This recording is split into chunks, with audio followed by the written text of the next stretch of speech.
Good morning, ladies and gentlemen. Welcome to the second day of the training webinar, whatever you may call it. We'll be starting in 6 minutes, 5 minutes from now. I'm just checking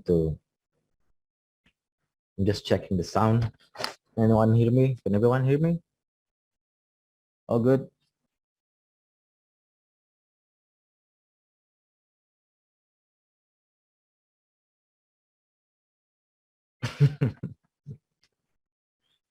Right. So yeah, I hope y'all can hear me. Let me know if you cannot. I'm gonna move over to the other host to try the sound from there. Catch you guys in 5 minutes. Okay, good morning everyone. Can you hear my voice? Okay. So we will start in the next 3 minutes. Right. Good morning, everyone. Well, hold on. Why am I? There you go. Welcome to the second day. Without further ado, let's just start. So we're gonna first review what we learned yesterday. If you got any questions, if you got anything to add, anything to say, you can just type it down in the chat room, or you can raise your hand and talk directly. All right, let's go. Paagong, over to you. All right. Very good morning everyone. So I hope you have a great day. And then like Pak Johannes said, that before we start, let's review what we learned yesterday. And then feel free to raise your hand if there is any question or any feedback or any comment during the training. Just raise your hand. Okay. Before we start, so what we learned yesterday, that we learned more about the e-commerce because the training is focused on the e-commerce. So this is, you have to know as a teacher to deliver the knowledge to your student. So you have to know what is e-commerce is. So the short definition of the e-commerce is online transaction between buyer and seller. So from this short definition, you can elaborate.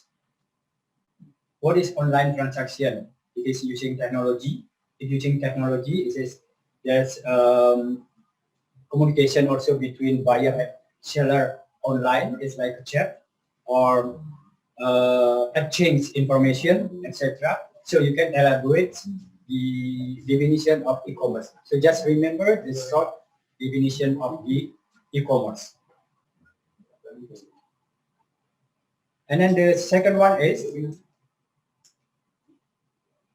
you have to know also the evolution of this e-commerce. Why e-commerce nowadays is very important is what the difference between the past era and current era in regard of the e-commerce. First is you have to know also the innovation era that we focus on the revenue and then using technology as the main driven. And then the second one is we consolidate between innovation and traditional way, which now focus on the profit because the revenue is already there, but don't care with this cost. But now for the consolidation era is focused on the profit and also focus on the cost.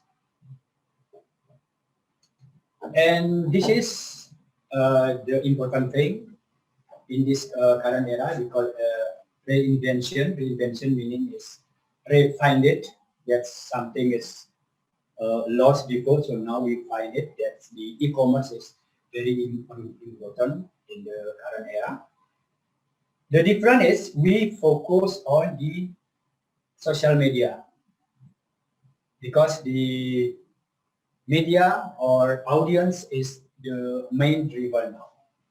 The audience drive the business, drive the profit, and drive the revenue.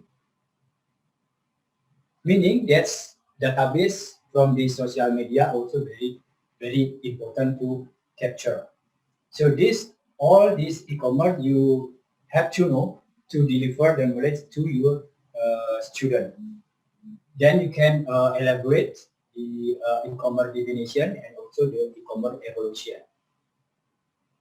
And also short revenue management, the basic revenue management you have to know as well. That the short description revenue management is art and science, like explained yesterday. Always remember art and science. So what is art and what is science? Art is how we strategize the strategy, how we implement the strategy, and then the science is how we forecasting, how we budgeting. So in the science, that's calculation, that's mathematics calculation to implement. So that art and science for revenue management. And nowadays, not only art and science for revenue management, there is empowerment as well as a director of revenue or revenue manager. Empowerment, that's revenue management, director of revenue management or revenue manager have the right to change the price, have the right to decide the price. Even GM cannot decide the price, but revenue manager can decide the price. So that's what we call that empowerment of revenue management. And then the last one is revenue management always combined between the price and value. So what is the price? What is value? Price is what guests pay, get the price. The value is what guests get.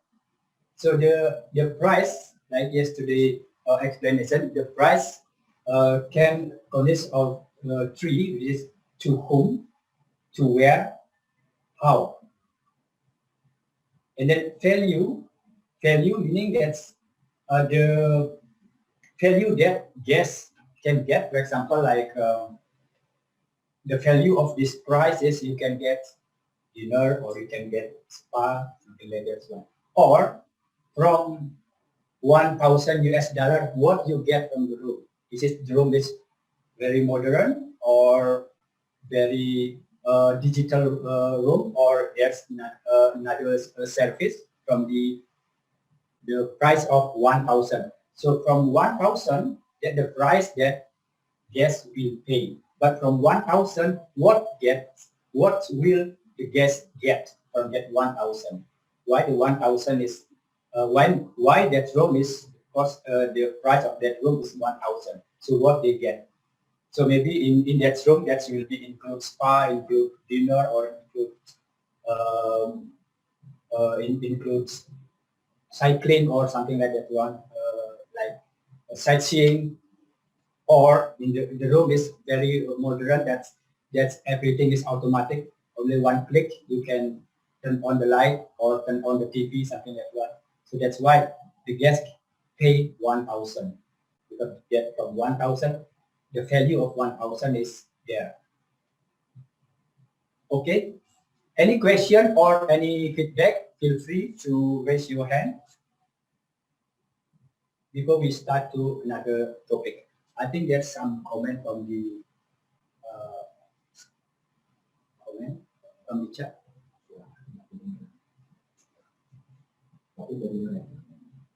Good morning. Can you hear? Okay. All right. Let's see the chat. There's nothing in the chat. No question. Okay. So, in your institution or in your college, is the revenue management, it consists of sales marketing or that's different module in your institution. So maybe someone would like to answer. Or revenue management is part of sales and marketing module.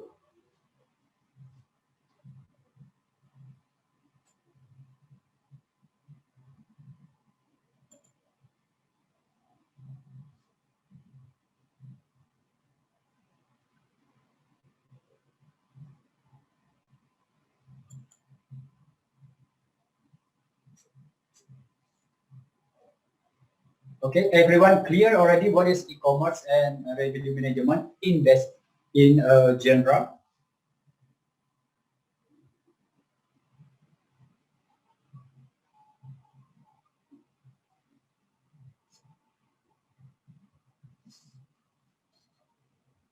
To be honest, I cannot see the picture.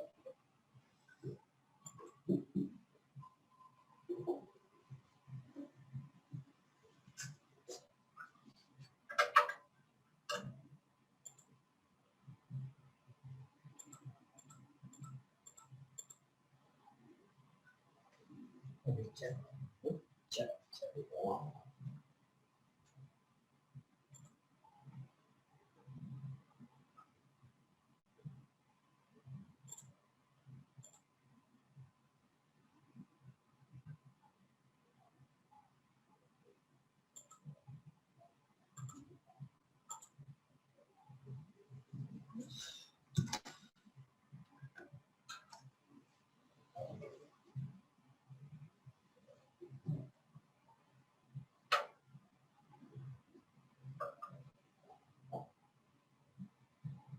Present, there's no background music.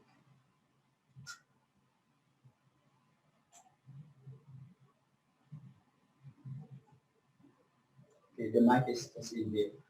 Okay, maybe I can ask one of the participant here. Pak Astawa is there here from the Polytechnic, or Pak Chondro from Polytechnic. Yeah. So, Pak Chondro from yeah. Okay. All right. Anything to add or anything to answer from my question is the revenue management in your institution is part of the sales and marketing modules or in the same module or in different modules. One module from sales and marketing and another module is from revenue management. Or in your institution, this is together or how is it?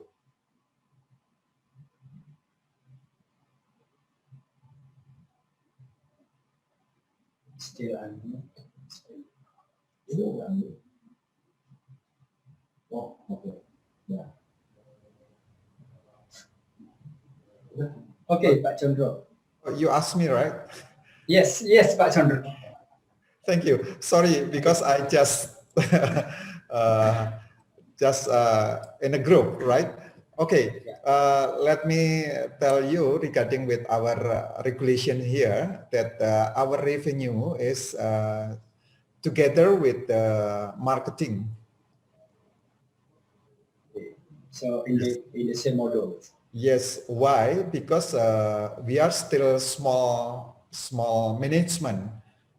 If we have some development for the next few years, so I believe that we will make it separate between sales, marketing, and revenue, of course. This is starting from first grade until like in Bali, like in STP, for example, that's starting from the third grade. Is it from the beginning? Yes, correct. All right. Thank you very much. You're welcome, Pak. Yeah, no, all tech are premise. Where's the location?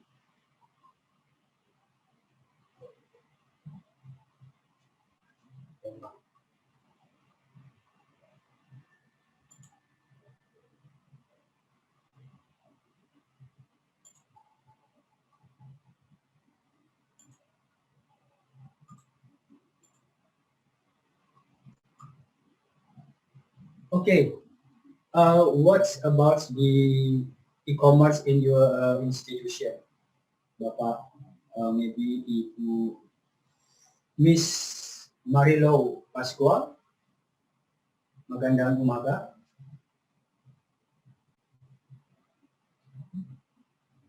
Miss Marilo Pasqua.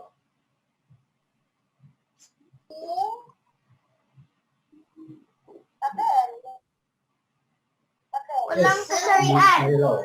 Kasarian. Walang kasarian. Kuya, Hello. pang lalaki. Pang lalaki. Hello, good morning. Good morning. Yes. What my question is, what about in your institution? Like in Chondro, from Mr. Chondro, that's sales, marketing, Yeah, and revenue yeah. management is one module. What about in your institution and common in Philippines? Is it Yeah, together here, or separate? yes, good morning. Yes, here in the Philippines, with regards to the curriculum of the hospitality and tourism management, there is no specific subject for e-commerce. But we have one program and under our college also, Bachelor of Science in Business Administration, major in Mhm. marketing, we included the e-commerce subject. But in the curriculum of the tourism and hospitality management, we do not have an e-commerce subject for the curriculum. So meaning this is different vocational school, not in the I'm sorry. tourism school, right? I'm sorry, sir. Come again. Yeah, this do you mean that's the e-commerce model, but not in your institution, but in different school? Do you mean? No, in our institution, we have Bachelor of Science in Oh, Business okay. Administration, major in marketing, which is Mhm. we included the e-commerce subject for that particular major. Okay. Yes. Okay. Thank you very much, Miss Thank you Marilo. so much, sir. I'm so sorry. I'm just using my smartphone. That's Sorry. okay. Thank you. Thank you so much. All right. So let's start from for the second day of the training. So welcome to the second day of the training. So again, if you have any question or you just think a question, just raise your hand. You can just stop and raise your hand and feel free to ask the question. Okay. All right. Before we start the second day, revenue management, as you know, that revenue management, as explained yesterday, that's art and science. Art is how we strategize. So in revenue management, to strategize, to implement strategy, so we have to have the ingredient. So like what's called like chef to cook something, so we have to have some ingredient to become the nice food, right? So this is the ingredient for the effective of revenue management. First is market segmentation. So we have to have market segmentation to do to analyzing, also to do the strategy, also for the historical demand and booking pattern. So we have to know the historical demand from last year, and then we analyze it, and then we can do for this year strategy, and also the demand forecast and displacement analysis. So even though the guests not stay with us, also we have to analyze. We have to analyze it, and we have to learn as well. And also pricing and inventory management. So this is part of the e-commerce task job in revenue management. So this is the collaboration between the e-commerce and revenue management to do pricing and also inventory management. To which channel should be offered to what price, and also overbooking. Why we also have to do overbooking? Because we already learned that there's a displacement analysis. So there's will be is in historical data. There's some booking may be cancelled or no show. So from that one, we can do like you're playing game, like gambling. So we can do overbooking. For example, if we have only 10 rows, because we know that even though the booking is already 12 booking, but we know about 2 or 4 booking must be cancelled or no show. So this is the strategy of the overbooking. In some words, we have to do overbooking as well. But we have to know the cancellation or the no-show demand during that period, during overbooking period. Yeah. And also we have to know the information system. So the all information that data, this review, etc. also part of the ingredient of the revenue management. So let's talk or let's see one by one what this ingredient meaning revenue management. First of all is from the market segmentation. Before we start, anyone want to ask the first slide? Maybe don't understand what is the demand, what is the pricing on inventory, or everyone already clear? Just raise your hand.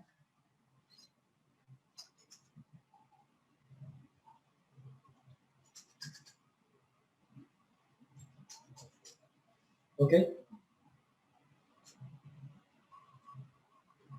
Okay, if you are not thinking about the question yet, you can just write down your question and you can ask at the end of the topic. So you can ask the question.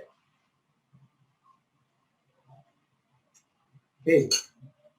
Market segmentation, meaning that we have to segmenting the market. We have to define which market is coming from, which channel they're booking, and then when they coming or when they move.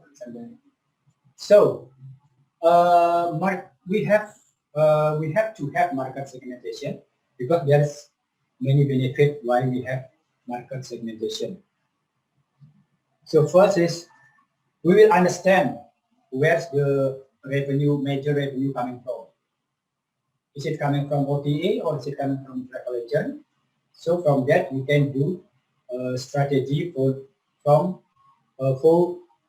certain market, like for the OTA or for the wholesaler or for direct booking.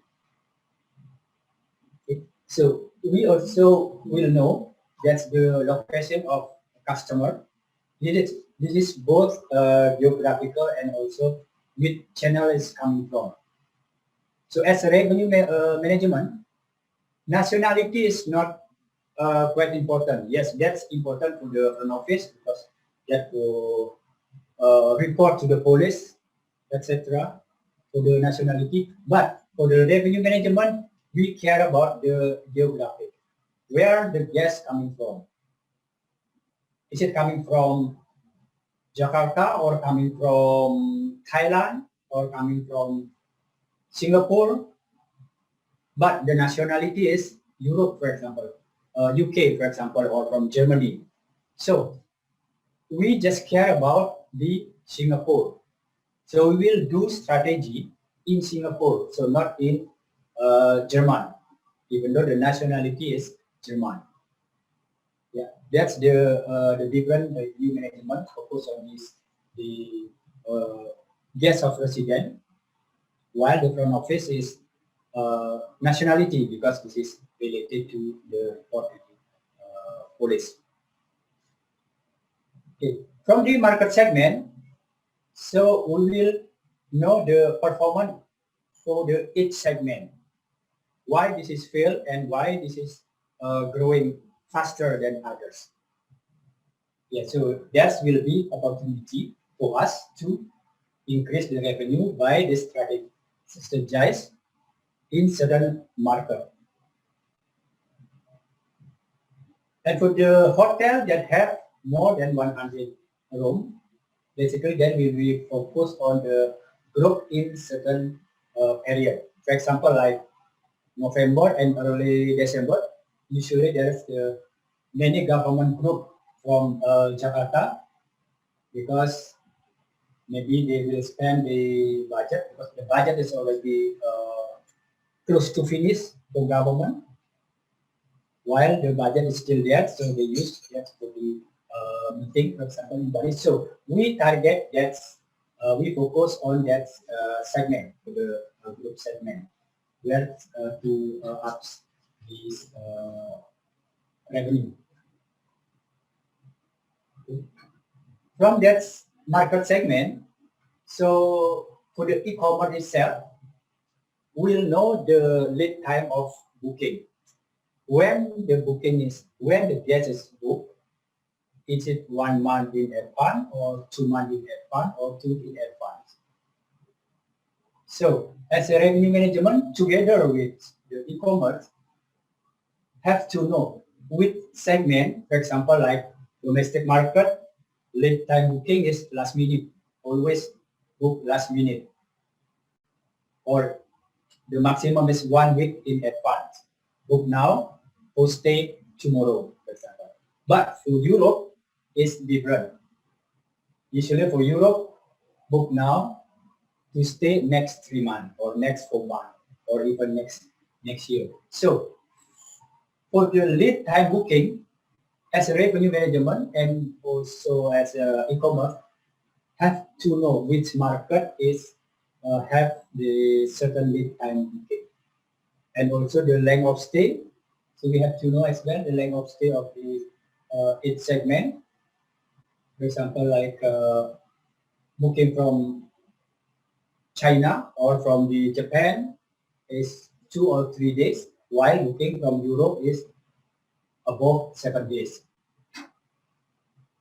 Okay. From this length of stay, so we can do strategy as well.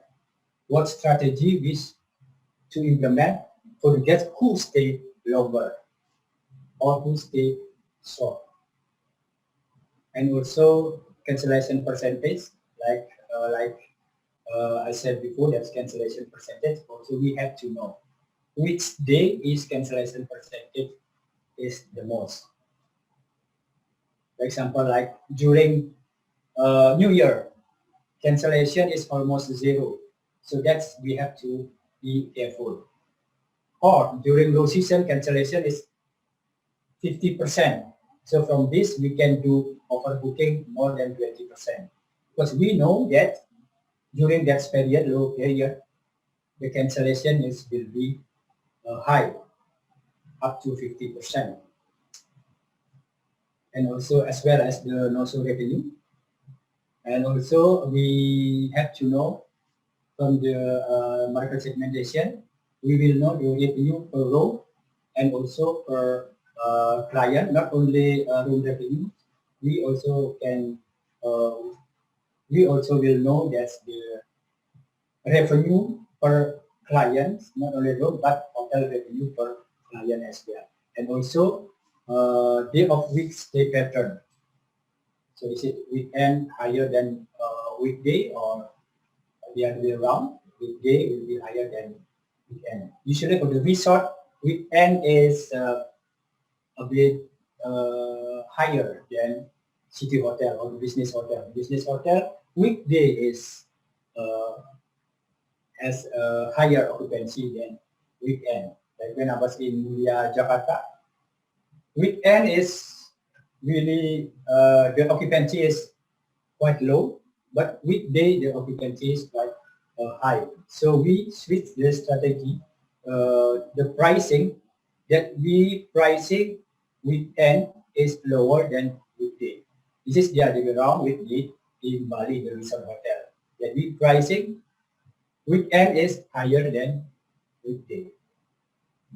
Yeah. So this is the benefit of having market segmentation. So again, remember, if you have any question, just raise your hand because we cannot see this chat here. Just raise your hand. Okay. So those are the benefit of having market segmentation as the one of the ingredient of the revenue management to have effective revenue management. So what is the market segmentation? Market segmentation is we explain that we segmenting the market to know how this market perform, to know how this market is falling or growing. So in traditional market segmentation, this is used since long time ago, even when I was as a reservation 32 years ago. So this segment is already exists. So this is quite traditional, but still used until now. So basically, there's two group of segmentation. This is transient and also and group. Transient meaning individual, group is a group. Its group segment depend on the hotel itself. Is it 5 room and above considered as a group, or 10 room and above considered as a group? So this is again depend on the hotel itself, how they consider a group. Yes, Ibu Professor Ernawati.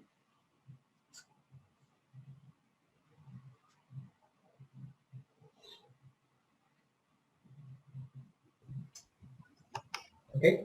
Yes, Ibu. Okay. Thank you very much, Pak Agung. Good morning, everybody. This is very interesting subject for me. I'm really curious. Regarding the market segmentation, I'm sure it is very important for the hotels to do it. I just want to ask the question, how do you reach the different market segments that you are targeted? Or do you use like different media, or do you use different campaign for these different market segments that you are targeting? Maybe in a real example, if possible. Thank you. Do you mean how we targeting this each market segment, right? So that's each segment we targeting using different platform. If we targeting this OTA, so of course we will work with the OTA by giving the promotion, etc. So if the market segment, if direct booking is increased a lot, so we do strategize for the direct booking. So we will work with the digital marketing to do promotion, etc. in digital, like social media or SEO, search engine optimization, or search engine marketing. And then for travel agent, so of course we will use travel agent platform to strategize the promotion or rate, etc. So each segment have different channel as well. How we promote our strategy, how we implement our strategy. Is it what do you mean, Ibu Erna?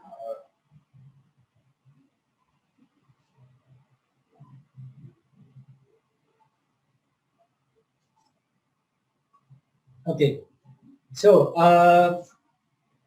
market segmentation. This is the benefit to have market segmentation, like we explained before, is to do the right target. Which market should we target? So how we target the market is, from the different channel. So meaning that as a revenue management will create or will make the pricing, will do the pricing. It's like will make the weapon for sale and marketing to fighting. So the marketing will like going to the forest, for example, forest. So the revenue management will give this knife for marketing. So the marketing will cut all the trees, and then the sales will walk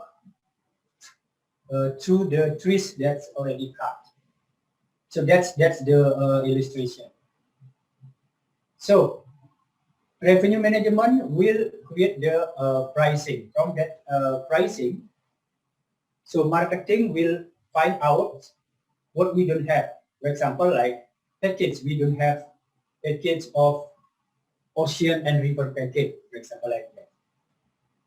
So from that price given from the revenue management, marketing will make a package. After package done, sales will offer that package to the client.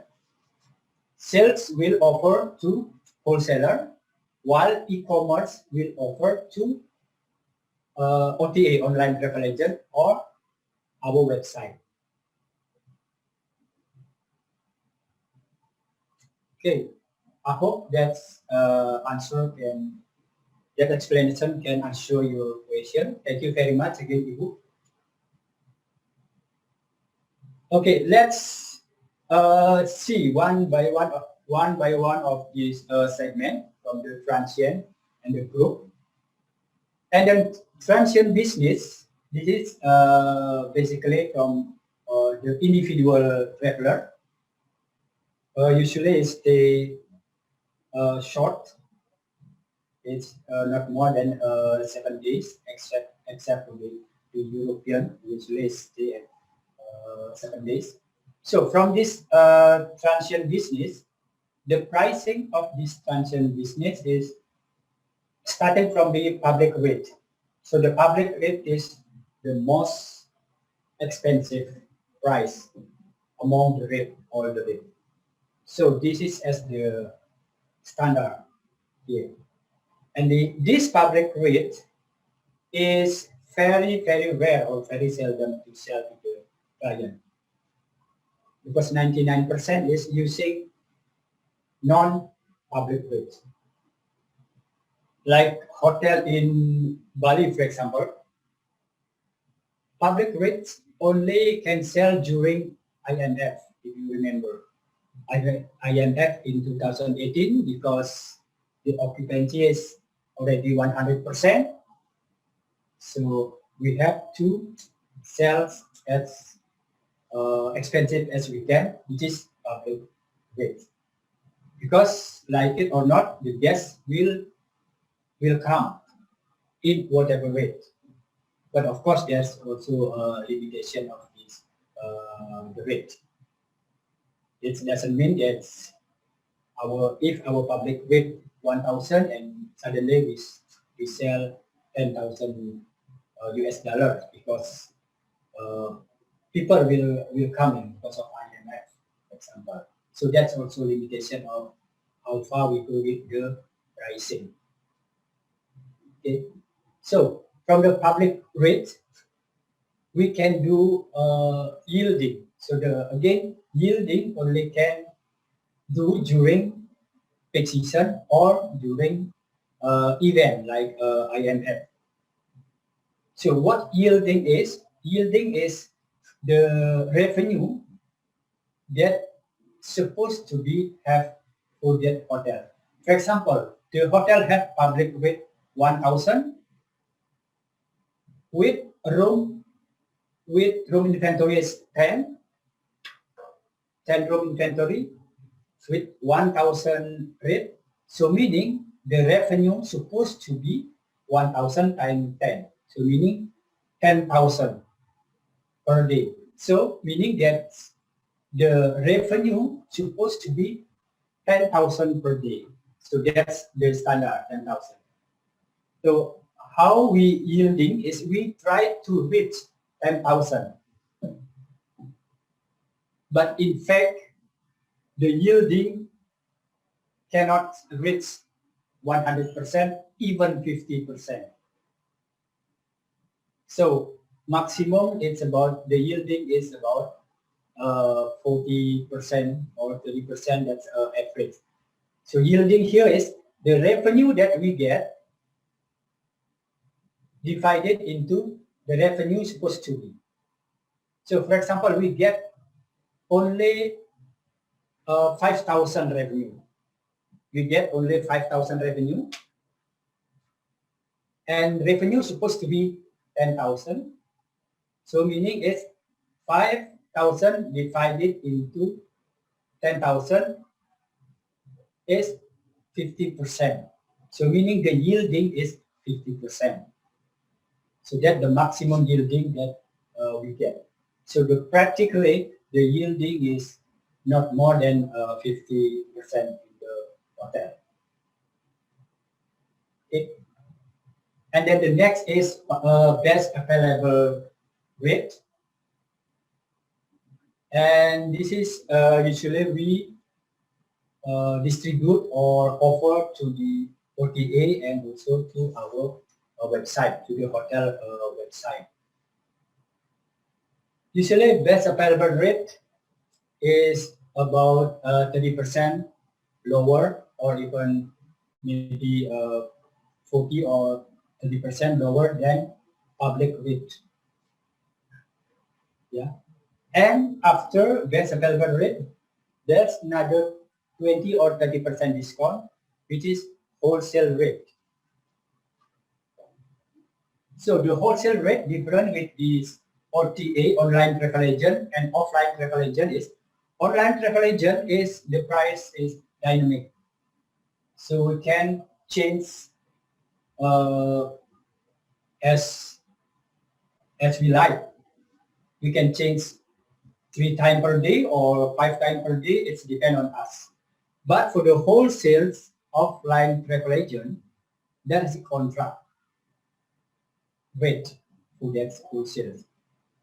For the contract rate, that's also low season contract rate, high season contract rate, and peak season contract rate.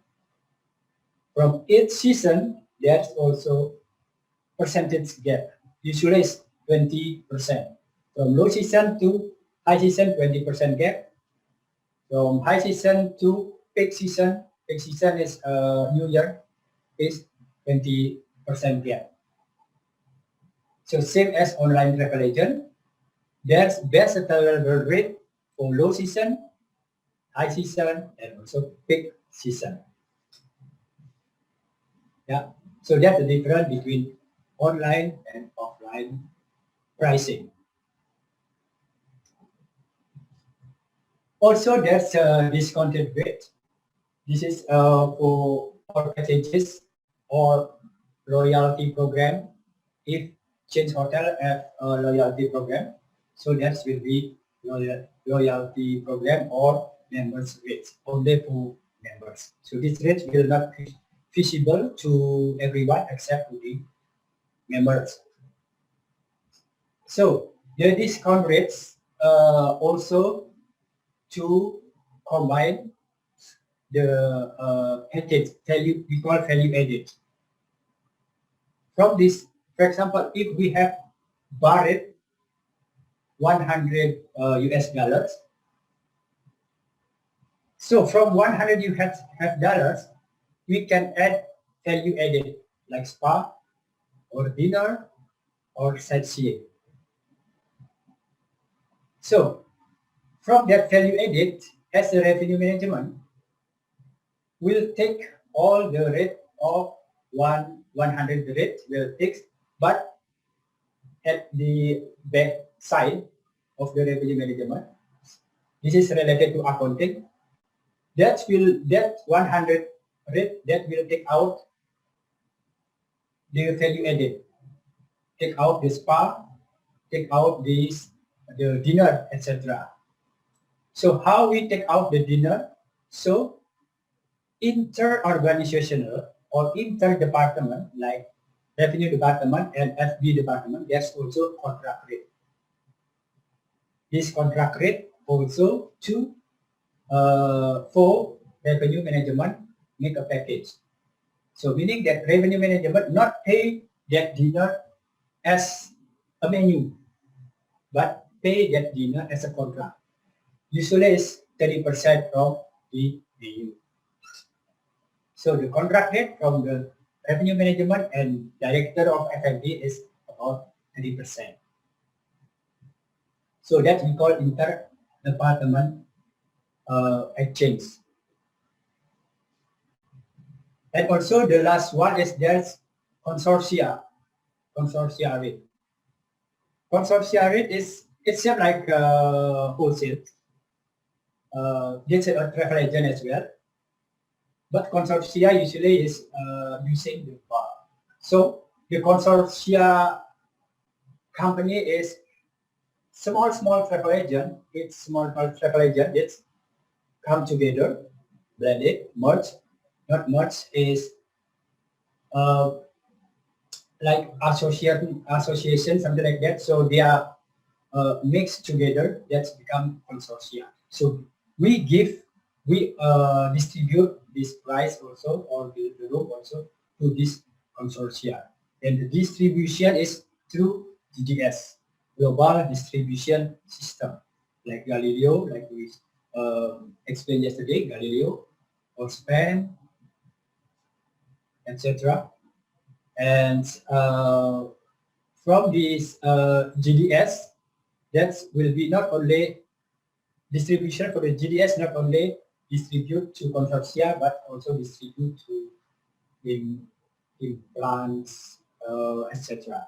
So just for your information, that GDS usually is long time ago is used for airline. This is founded in 1920, if I'm not mistaken. Yeah, in 1920, which is GDS system is founded and used for airline, but now is also used for the hotel to distribute the room and price to the consortia that don't have a contract rate to us. Okay. We also segmenting other rate like complement and house use. So maybe that's a question. Is it occupancy including its complement or exclude complement? If exclude complement, that we call room sold. Including complement, we call room occupancy. That's the difference. Room sold meaning that's room without complement. In regard of this complement and house use, including this in the room sold or room occupancy, that we will talk about this topic in the next session in regard of this competitor sets.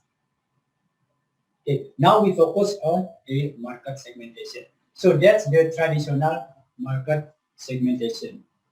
Okay, Miss Q15, raise their hand. Yes.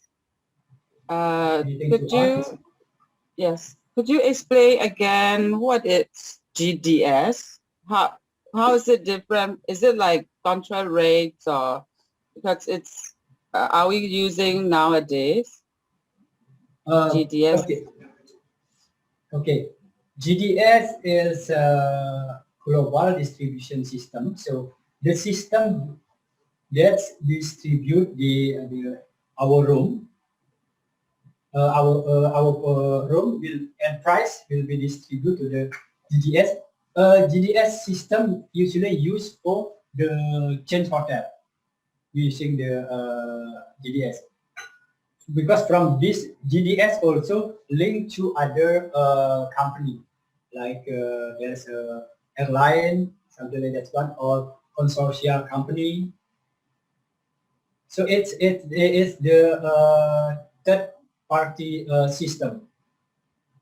This is very old system actually, but still using until now. and usually used by the chains hotel.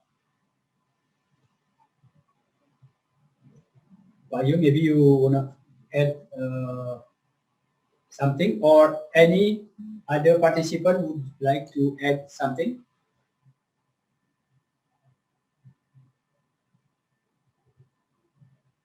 Okay, from the GDS, there is a code to enter or to log in into this GDS, like code of Sabre, code of Galileo, code of Wolfspan, something like that one. So this GDS is not common for 3-star or a small hotel. And then one example that the hotel using GDS, the maximizing GDS is Marriott. Marriott using the GDS is very well, and Marriott is the most GDS production among the other chain hotel.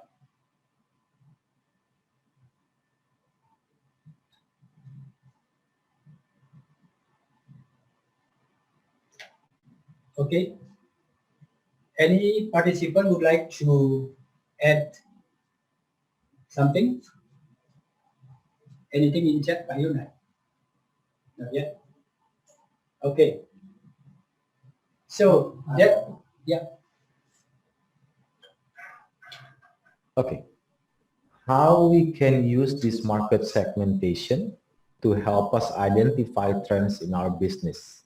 What should be considered in this market segmentation to maximize revenue? First question is, sorry?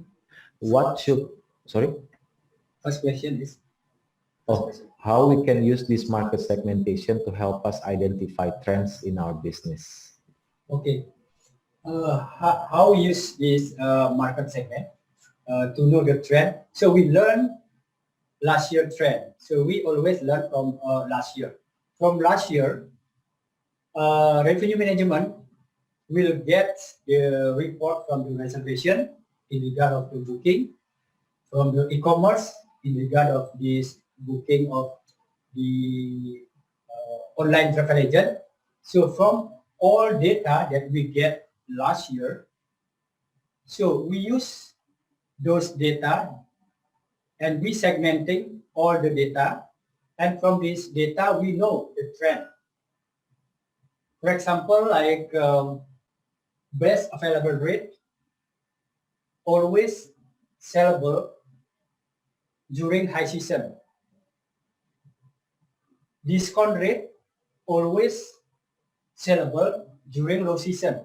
So we will know the trend. So low season, for example, like February, March, April until May, the low season.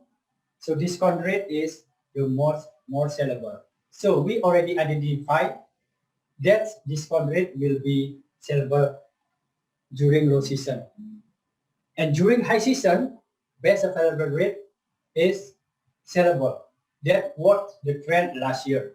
And this year, we hope, and then we think, and then we sure that best available rate will be sellable.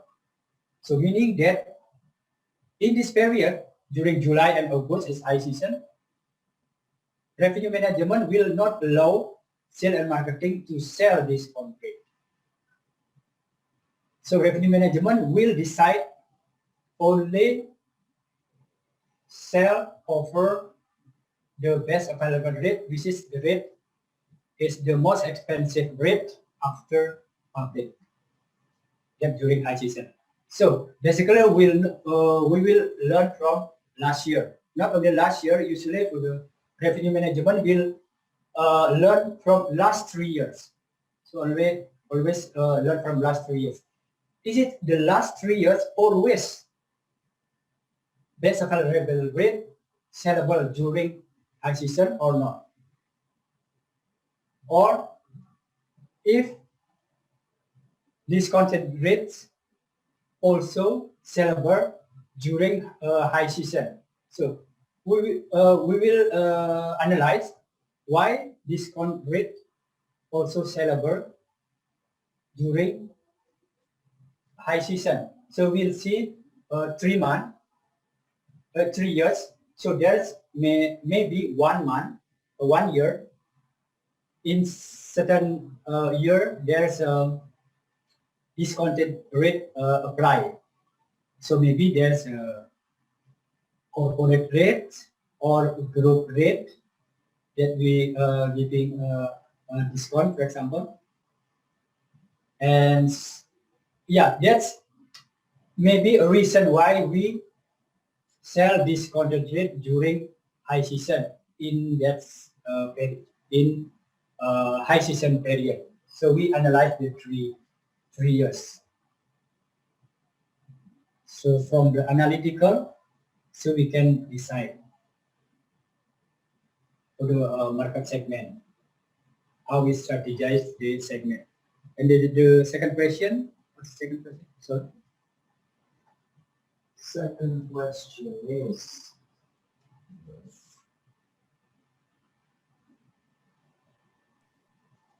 what should be considered in this market segmentation to maximize revenue? Okay, the consider of this market segmentation to maximizing revenue. Yes, the consideration of the market segmentation is always we talk about this actual data. So not based on the feeling, but based on the actual data. So from the actual data that we know that wholesale rate is majority, for example, majority in May and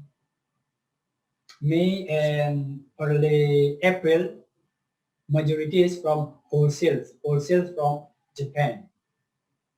So we analyze why end of April, beginning of May, market, Japan market from wholesaler is increasing a lot. Oh, in that time, because of Golden Week in Japan. So we consider that Golden Week is the high season for the wholesaler from Japan. So we always see from the actual data and see from the trend as well. Other participants would like to add or would like to say something from this discussion in regard to the market segmentation, consideration of market segmentation.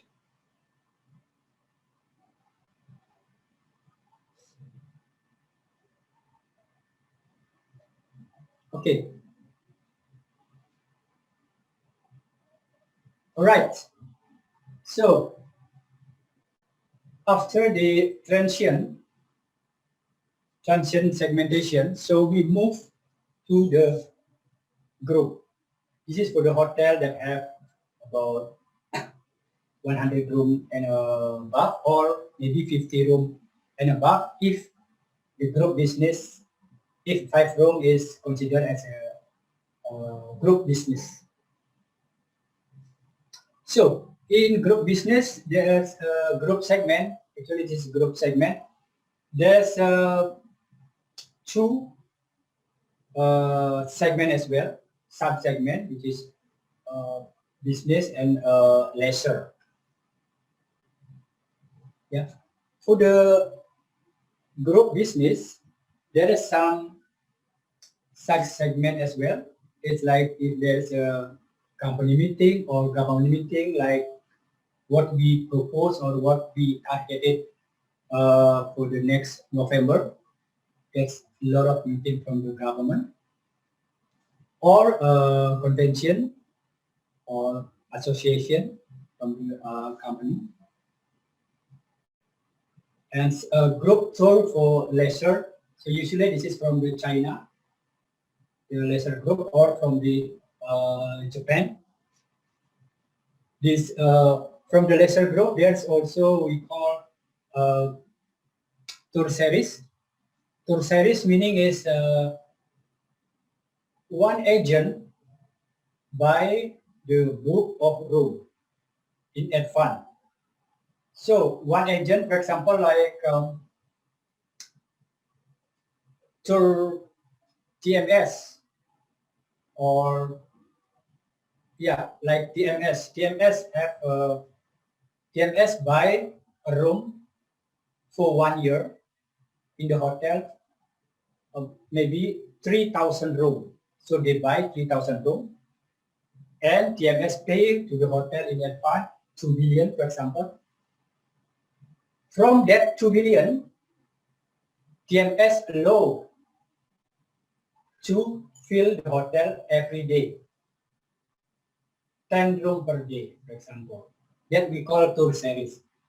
So every day, TMS will give a room, 10 room per day. That we call tour series because this is series. Every day there is a group. Usually this is for the hotel that have around 200 or 500 room. That enough for the travel agent like TMS to sell every day 10 room, 10 room, 10 room. Of course, this price will be much lower than best available rate because this group business and group service is lower than wholesale rate. Wholesale rate is have the contract, but this group series also have the contract, but still lower than wholesale rate. And in terms of contract rate, this is the lowest rate that we offer to the client. It's a group series. But the benefit to have the group series is this is already a guarantee that the occupancy will be not zero. The occupancy will be there because every day 10 room already filled.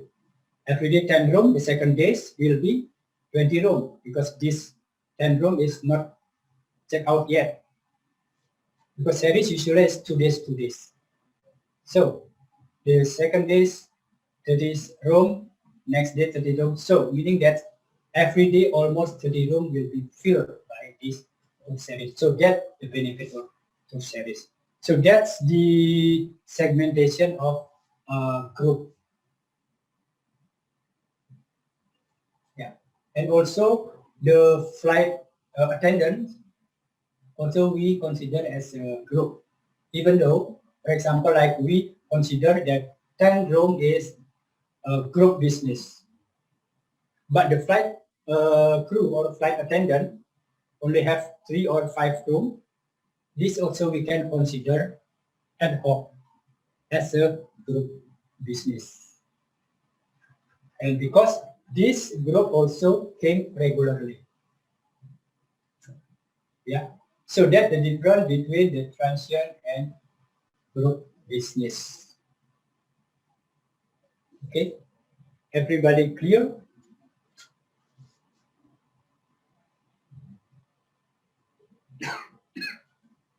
Okay. Is this my question to all of you here is this segment also part of the topic in your module in your university, or this is new for you?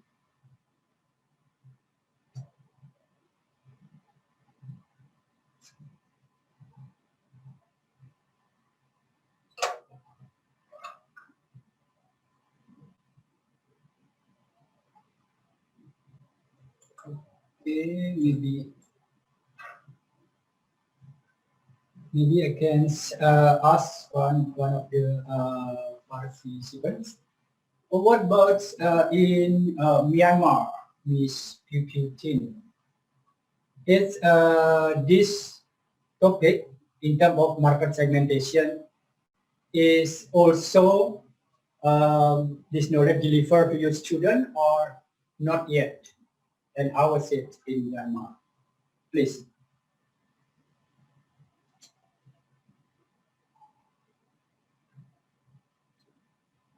Bisa di-unmute.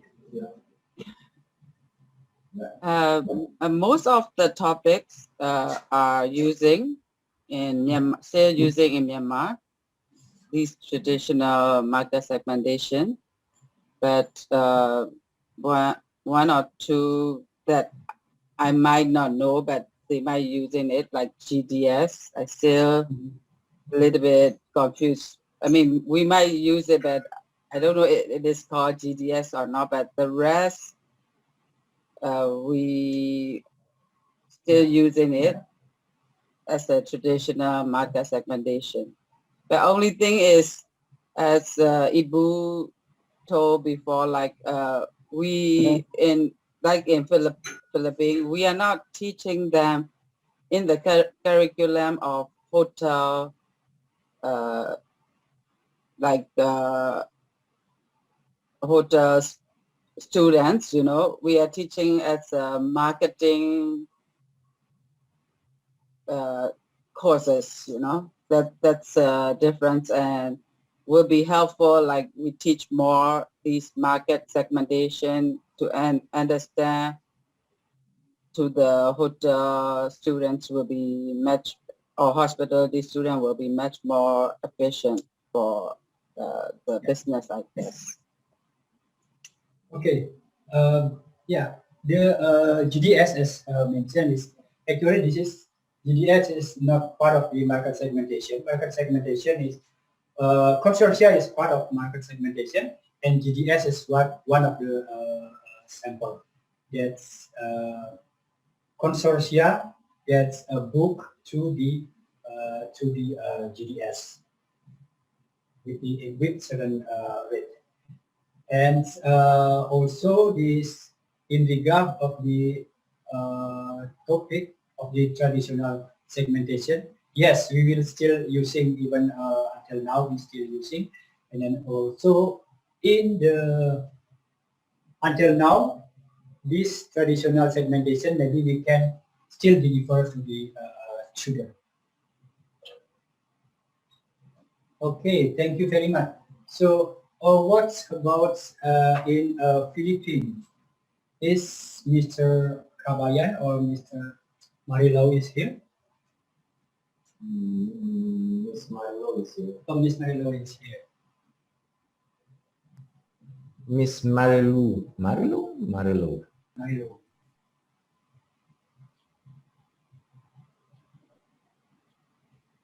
Miss Marilu?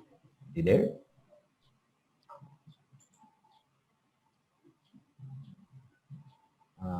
Oh, Miss Kabayan is here. I think Mr. Kabayan.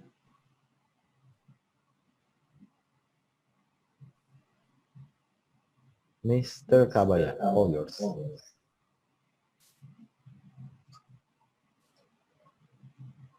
Good morning, Good Mr. Kabayan. morning, Pak Agong. Can you please repeat the question?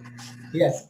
In regard of the market segmentation, this is market segmentation that traditional market segmentation that used long time ago, but until now we still use it. So is in your institution also part of this topic that market segmentation is part of the topic? Is this explanation also delivered to your student, and how is it in your institution? Yes, Pak Agong. Actually, in the subject that we offer, which is the macro perspective, we embedded the discussion about the market segmentation, the traditional and also the niche market, so that we will also be informing our students about the importance of having the segment and also why we should segment the market. Okay. So this is part of sales and marketing or part of the revenue management? Actually, that is part of the fundamental subject. We call that as the macro perspective. But we also teach that particular discussion with the other major subject. Okay. All right. Okay. Thank you very much, Mr. Kabayan.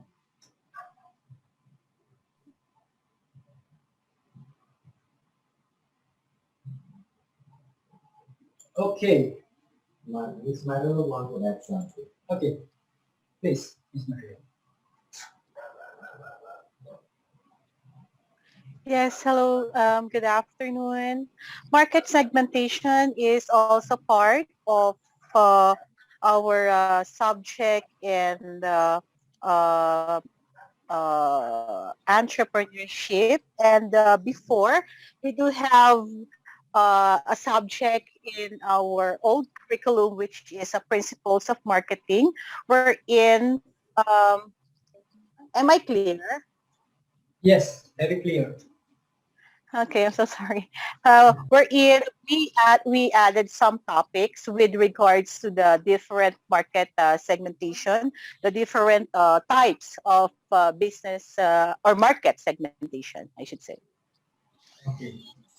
Is it quite similar with that with what we explained, or is it It's quite different? quite not similar, It's not similar. similar with this one. Yeah, because this segmentation is already exists from Yeah, long, long time ago. yeah, sir. Okay, thank you very much, Miss Murli. Thank you so much. Okay,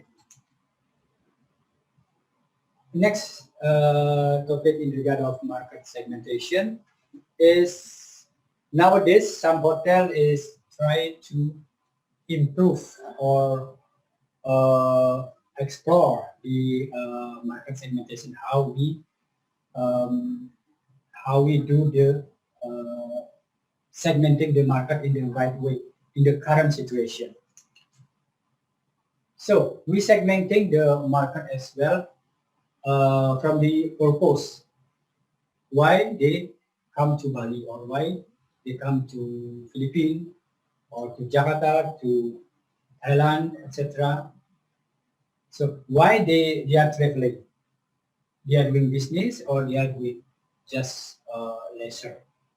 So from this traditional market segment, we can combine with this improvement or elaboration of the modern market segmentation. That's we call this metric. Metric okay, there's a traditional market segmentation from the OTA. From the OTA, we can segmenting why they come to Bali. Is it for the business or the visiting friend, etc. And also the quality of these guests, the price, and also the police benefit sorts. What do they value in terms of quality, price, and convenience,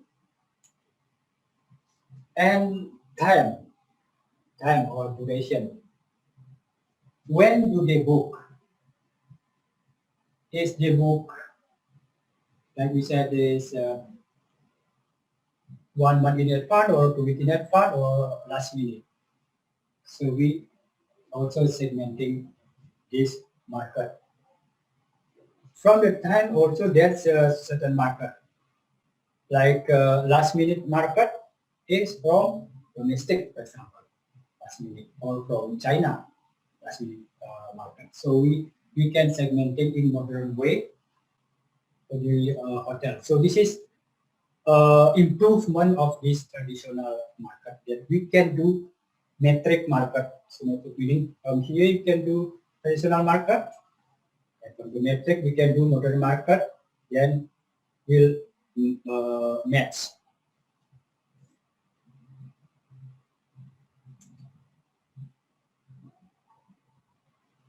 Okay. Also the how often the guests travel to our property. Chain hotel usually have a loyalty program. Loyalty program, meaning that guest is like membership. The guest can stay in the property regularly with certain rate and also with certain value added. Yeah. So this also we can analyze as and a part of the other segment. Like when I was in Melia, Jakarta, so that's another segment of loyalty program. Just to analyze this loyalty program, where they are coming from and how they book and how much their price. For the loyalty program, usually there's certain certain rate. To become a loyalty, usually there's a offer from the hotel. For example, like again, like when in Mulia, there is a guest with the rate of 100 US dollars. So we offer you want to become our member, but if the rate is $50, for example, we are not offer. So that's also limitation of this price. How much price should we offer the loyalty program to get the loyalty program for the hotel? And in terms of channel, how do they make their booking? Is it from OTA or direct or from retail or from the travel agent, etc.? Yeah. So this 5 modern market segmentation, we can do like we can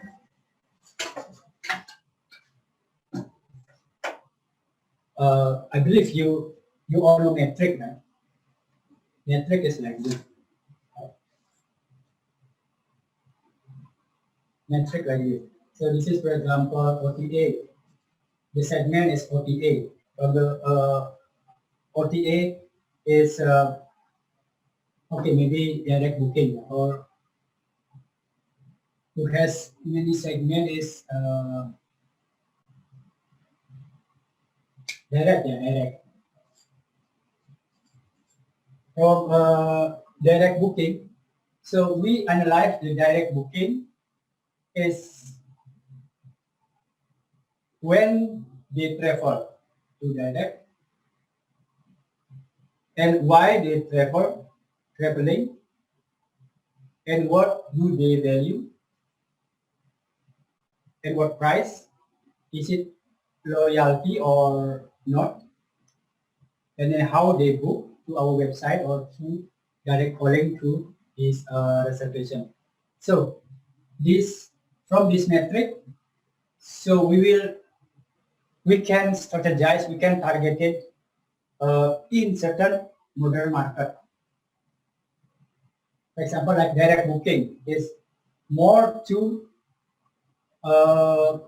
direct call to reservation, but to the website is very rare, very little from the website. So from this segment, direct booking segment, we can tell to the digital marketing, hey, why our website booking is so low? So revenue management will give a suggestion to digital marketing to improve this booking from our website. Yeah. So this is the purpose. We have the segmentation, and then we combine the traditional segmentation and modern segmentation to get the really specific right target. Okay, Miss Evie.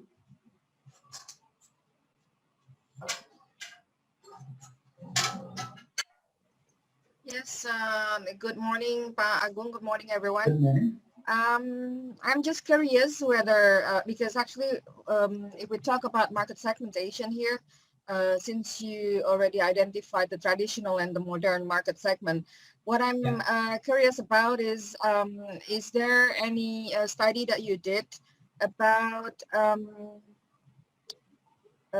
digital market segmentation, more particularly to hotel business? Digital marketing is not part of this segmentation, but digital marketing is part of the strategy for the market segmentation. So the digital marketing is the strategy for our direct booking. Yeah. So from our direct, yes. Yes, yes, I understood. But what I'm asking here is, do you have any study that you most probably did about digital market segmentation?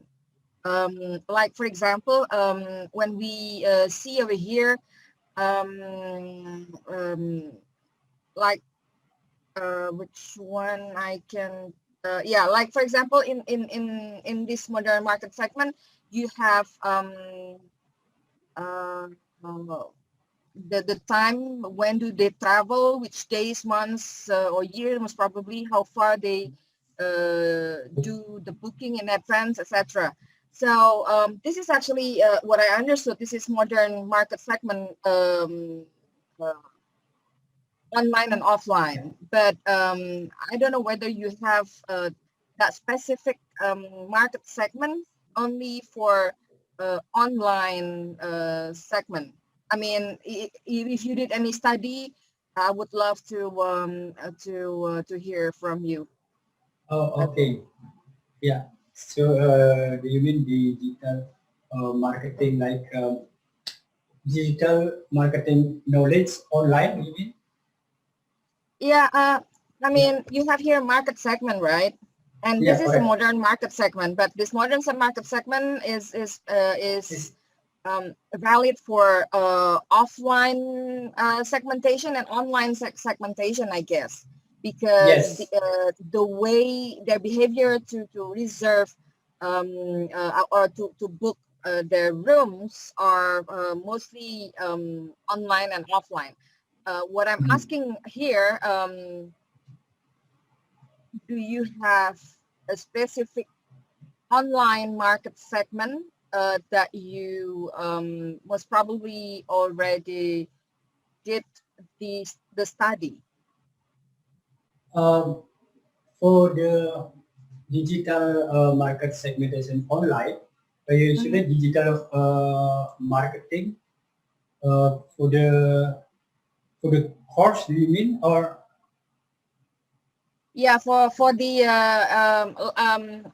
what I read some journals yeah, recently it's that like article or something like that one, right? yeah, that there are some segmentation only for the digital. Yeah. As far as I know, because I like wiki media, so usually I just search from there, from that Wikimedia. So there's usually a certain link or whatever you like. But I forgot what website that I had read before in regard of digital market segmentation. Okay, so Yeah. thank you. I just would like to ensure that one, because I'm actually looking for online market segment. I mean, Yeah. digital market segmentation. Yeah. So Thank I you. think, yeah, I think you can go to the Wikimedia, and then from the wiki, usually there is some link. Okay. Thank you, Pak Agung. Thank you very much. Yes, Ibu. Then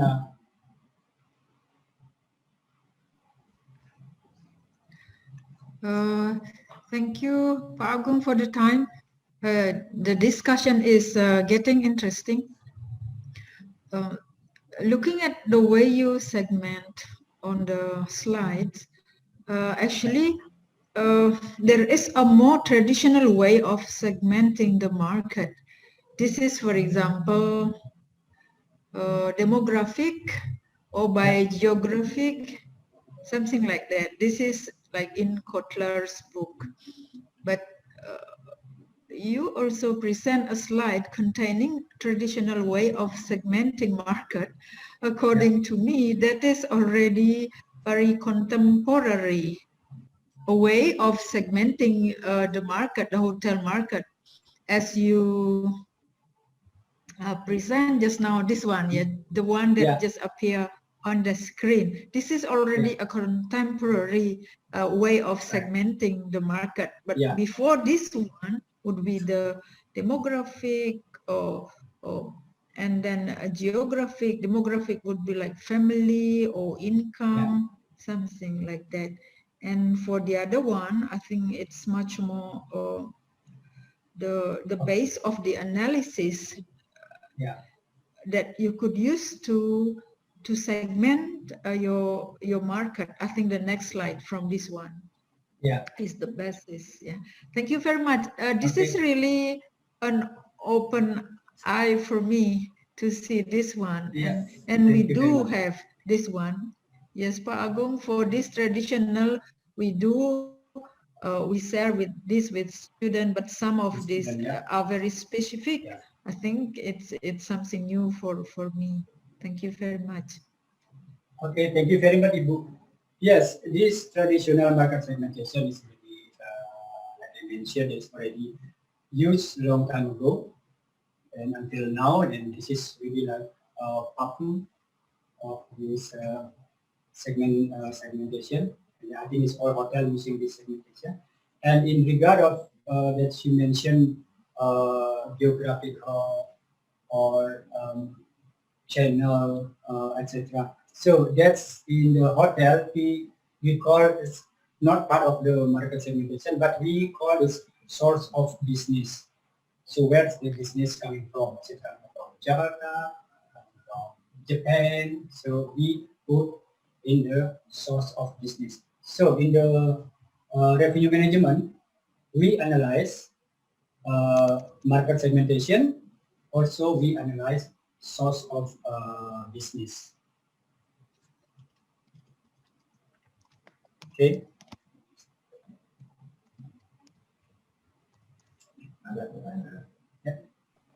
How about in this time of pandemic? What will be the best way to segment the market for us to direct effectively our market strategies? Okay. To segmenting it is a fake segmentation already. So even though one of the segment have zero revenue, still we have, because as revenue management, even though zero revenue, still calculate. So this segmentation is already fixed. Then how we strategize is we just see which segment is recently in this pandemic era is working. Is it from the best available rate from the OTA? So if we already know that this is from the OTA, so we strategize all the effort, all these digital marketing promotion, package, etc. into the OTA, not to the wholesales because zero production. But for the reporting purpose, still market segmentation is there, even though the number is zero. Yeah. So we just targeted in certain market, but the reporting is still all segmentation should be reporting even though zero revenue, as well as group business, etc. So for during this pandemic, I think is the only way is best available rate with discounted or discounted rate that distribute into the OTA. Usually for wholesaler or travel agent, if would like to have discounted rate during this pandemic, yes, they can. They cannot use this contract, but they can use this rate, but minus 25%.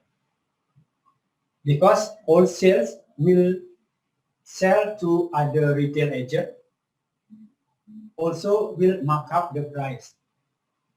So the wholesale also need the profit from selling hotel to the retail agent. So that's why wholesale rate have to be 25% lower than OTA. So if OTA rate give a discount, so we can give this discount rate also to the wholesales with minus 25%. So in this, I think in this pandemic era, discounted rate and packages is the the most effective way.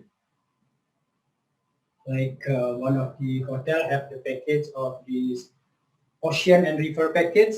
One stay in 2 days stay in Seminyak, 2 days stay in Ubud. So that we call ocean and river package. Yeah.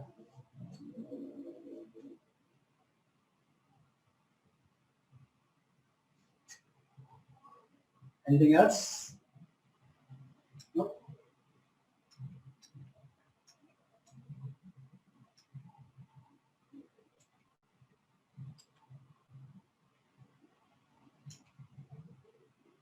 Okay, what is the market segmentation that's common in the hotel nowadays?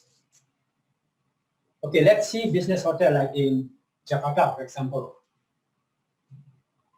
So this is one of the sample of the hotel, and I'm sorry I couldn't give the name of the hotel because it is confidential. This is just as a sample, as like a study case or a sample.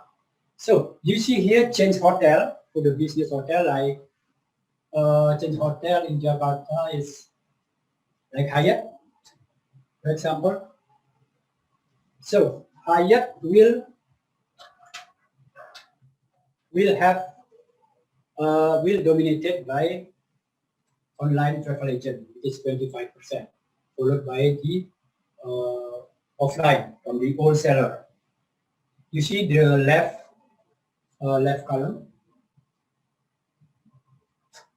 yeah, and then group is still because of near government. So usually the business hotel is more focused to the group. Yeah.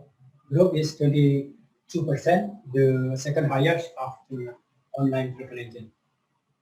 Yeah. Okay, if you see the price, the ADR here, so online travel agent is the highest. Okay, and followed by wholesale. Sorry, the group, because this is business hotel. Usually, with in revenue management, we try to capture as much as revenue. So because we know that in business hotel in Jakarta, for example, that group will be coming. So we can sell the group rate higher than wholesale. So what about if wholesale selling to the group, selling hotel to the group, meaning that how about the wholesale give this production of the hotel, but actually this is a group. How we know that wholesale not selling a group? This is from the booking. If the wholesale book 10 room or 20 room, for example, one time, and then same check-in, same check-out, same rate, same destination, same where they are coming from. So we can assume and we will know that this is group. If group, you cannot sell group because you are wholesaler. You have contract. So group business is different with these the wholesales. Okay. What about independent hotel? Independent hotel like Sultan Jakarta, for example. That's independent hotel. So independent hotels still rely on wholesaler to sell the product, and also the online travel agent. So we as independents really rely on these two travel agents, both offline and online. In terms of groups, it's only 14%, corporate is 10%, because usually corporate or group or government is always talk about the change hotel. I want to stay in. If they stay in Hyatt, for example, they feel proud. Or stay in change hotel.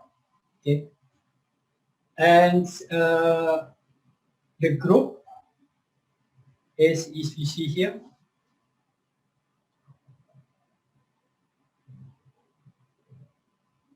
Yeah. The group is only 14% compared to change hotel is 22%. Okay, what about resort?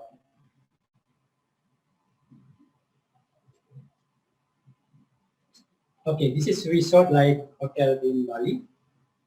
So the change hotel online travel agent is 36%. Group 13% and wholesale 31%. So basically, hotel in Bali still need wholesale, still need travel agent to promote or to sell our products, because we have plenty room, more than 200 room, even 1,000 room like media. So we still need wholesaler to sell our product. As mentioned, that wholesalers always talk about quantity, not talking about quality. So wholesalers as a occupancy driven. So they bring more and more room night. But for online travel agent is talking about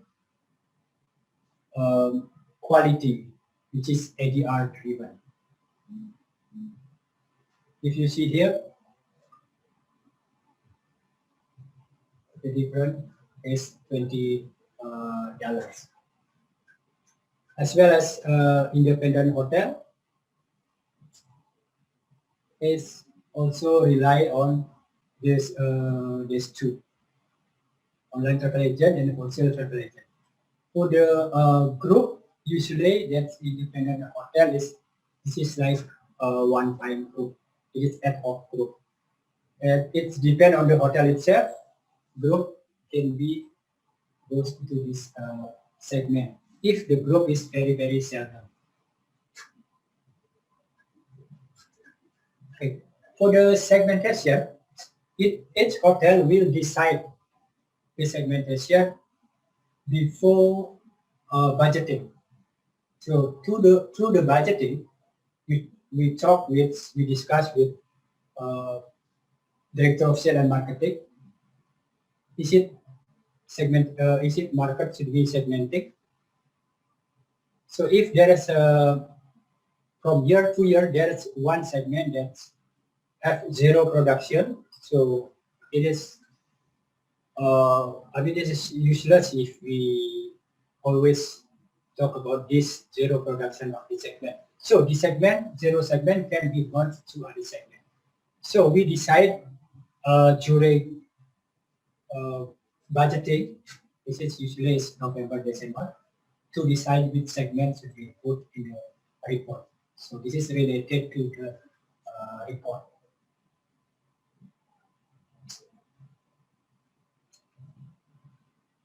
Yeah. So that is market segmentation. So first ingredient of the effective revenue management. Okay. All right. The next ingredient of revenue management is distribution. So how we distribute our product. Where to we distribute our product.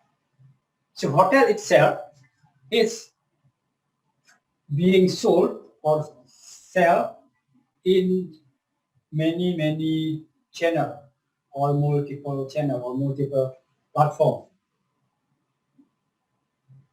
And then this affecting of these guest experience, how they book is quite complex. And if you see on the screen, that's so many platform that our hotel that the hotel being sold to the TV, can be to the TVET or to the TV program, etc. To the desktop, can sell to the desktop. If you maybe sometimes you are typing something or browsing something, suddenly there's something coming. Stay in Melia hotel, something like that. So you can, so our room can be sell to the desktop or to the tablet, to the mobile application, etc., or to the wearable, etc. So that's the multiple platform that we can sell to that platform. We can get more revenue through this platform. Through this platform, the purpose also not only to getting revenue. So this the purpose also to be well known. It's like a brand awareness. We make TV program, for example, so can sell in the TV, and then the other thing that everyone will know us. That's we call a brand awareness. So we will know well known in the world globally. So this also the purpose of being sold in multiple platforms. Also, we sell the room in multiple products. There's other company have a product. We also sell through that company.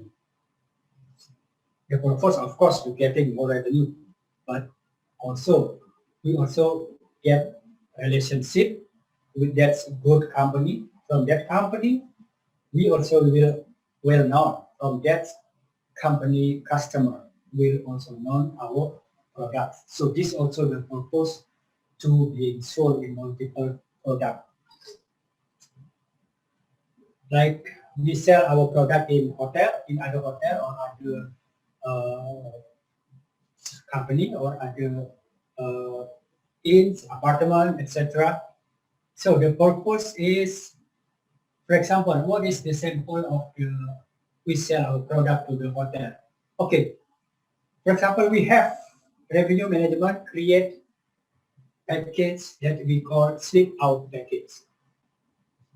In that time, when I was in the Ayodhya, so I made the promotion or package that we call sleep out package. So the guests stay with us for 2 days. This program is minimum 5 days.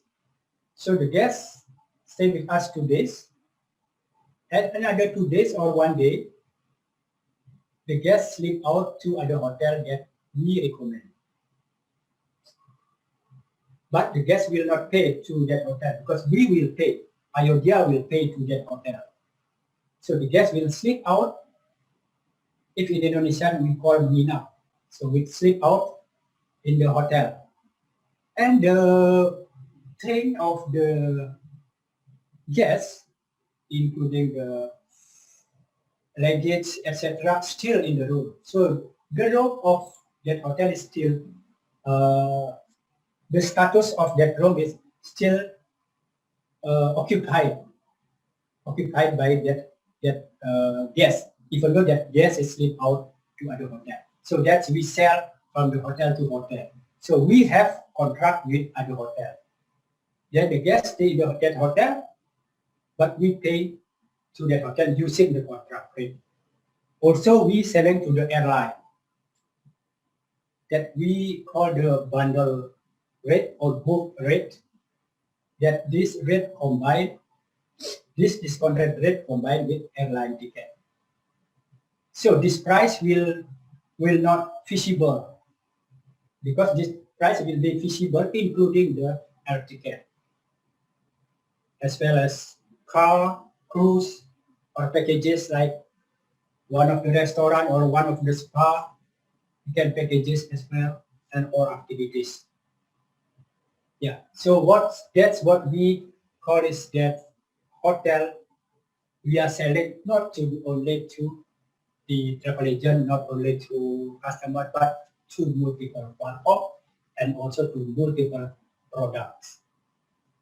How they sell? We can sell through the Expedia, Priceline, Agoda, etc., or even with the advisor to be well now. Yeah.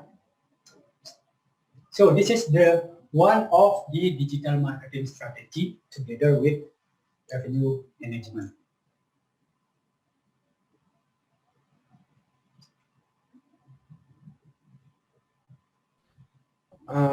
We have two questions. Oh, wow. Okay. Are we able to discover new market segments this pandemic since we have limitations in terms of traveling domestically and internationally? Please identify which type of segment has emerged, especially in Asia. Thanks. Okay, to identify the correct market segment is this pandemic. Okay, uh, recently its hotel is selling voucher.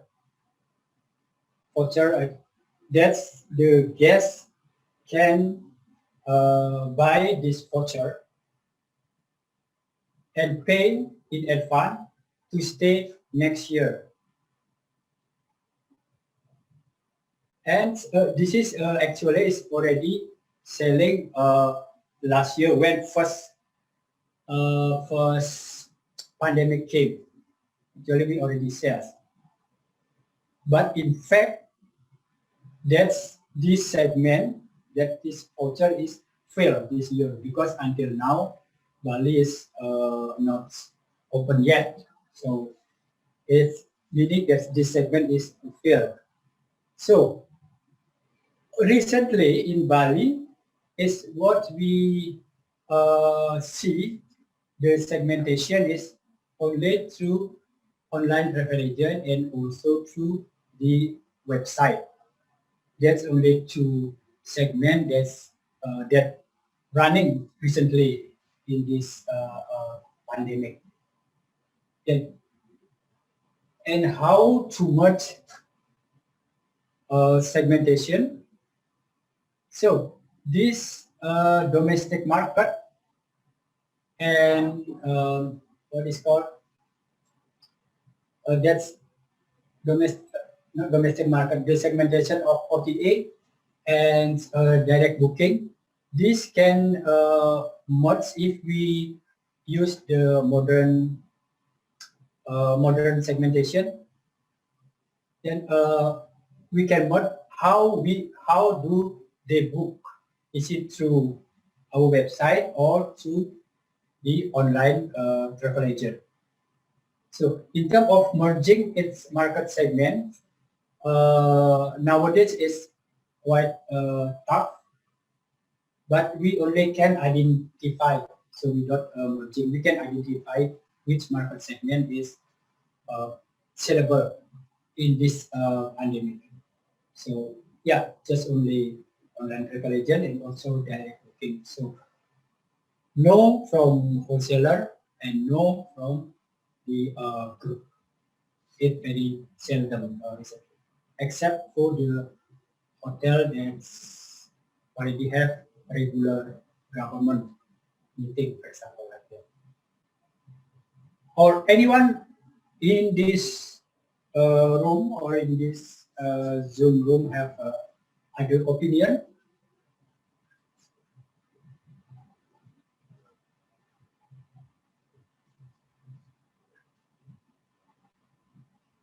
Before we having lunch, we have 10 minutes to go to having lunch. Yeah.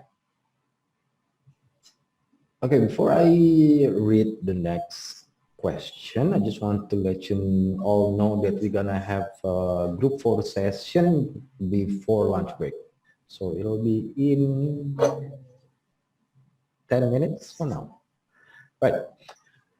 According to your experience, which one of these platform has the most powerful ability to grab your target segment based on your experience in Ayodhya, Bali?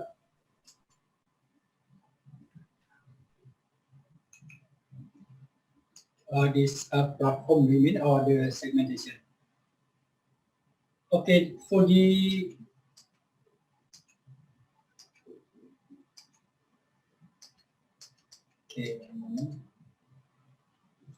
this segmentation, yeah, as mentioned.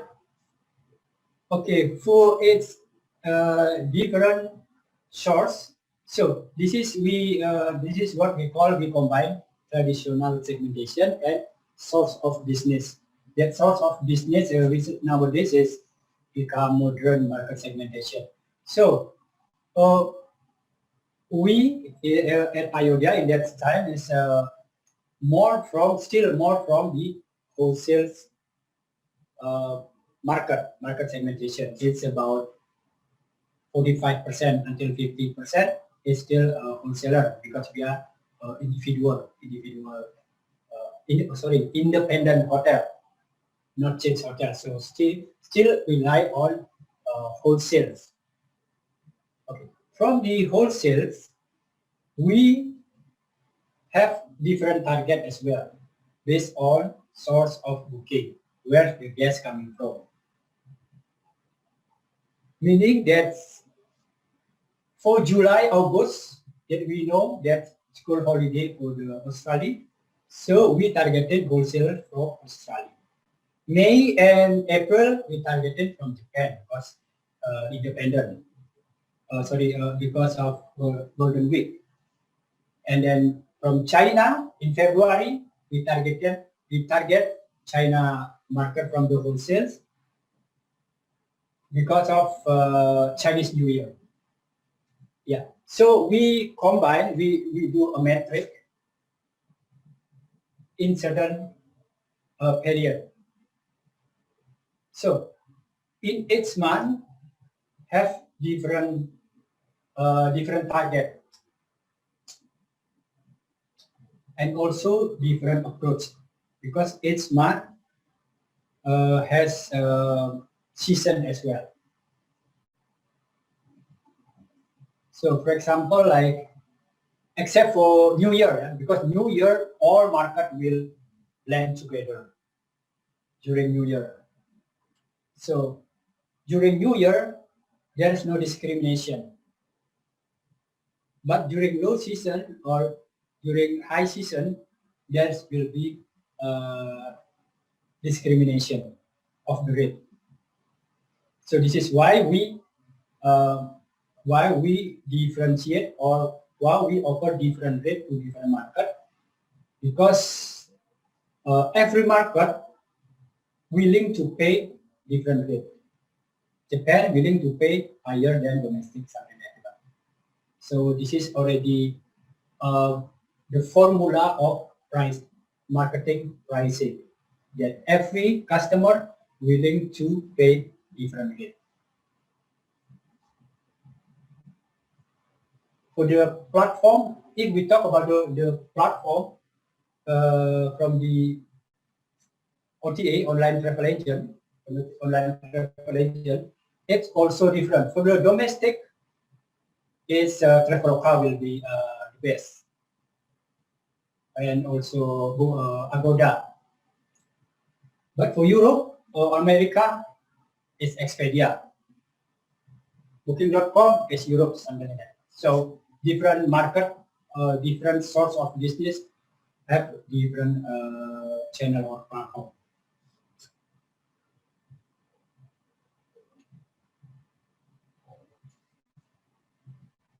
Yeah. Okay.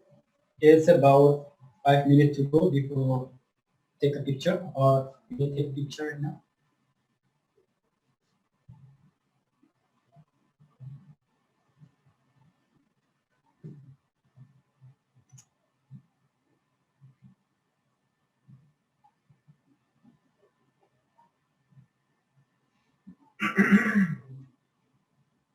Okay. If there is no question. There's actually one more question. Yeah. But let's just take a picture first, so then we can just leave after this. Hold on, let me.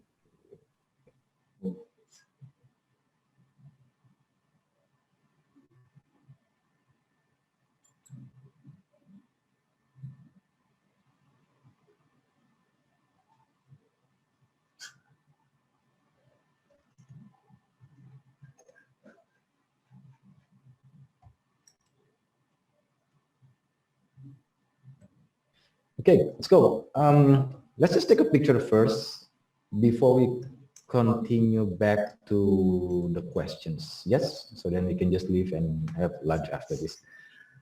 Okay, all cameras on. I'll be counting until 3, 4, like 5 or 6 times. Hold on. How do you turn on? Oh, there you go. Hey. Right, let's go. 1, 2, 3. 1, 2, 3. 1, 2, 3. 1, 2, 3. 1, 2, 3. 1, 2, 3. And oh, we have. Okay, hold on. Well,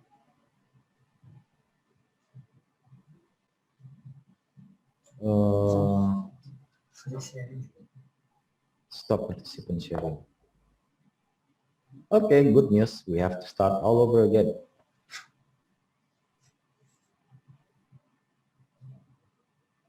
You look very happy there, Miss Edfi. Kind of hurt my feeling a bit.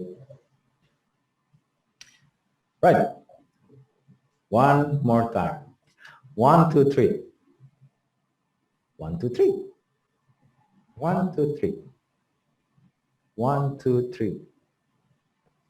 1, 2, 3. 1, 2, 3. And the last one, 1, 2, 3. And then another one, just for safe measure. 1, 2, 3. Wonderful. Now let's get back to questions. Look at all the pretty people here.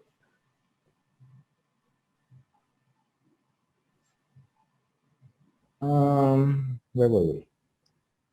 Right.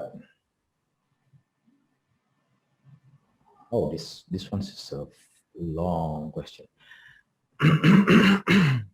Many platforms offer consumers to reserve or book rooms easily and even offer better deals with banks, installments, credit cards, and even coupons. For example, Traveloka. To my concern, some hotels also have their own web so that consumers can book directly to the hotel. But again, hotels don't really offer the benefits for the guests as much as the offers from the marketplace platforms.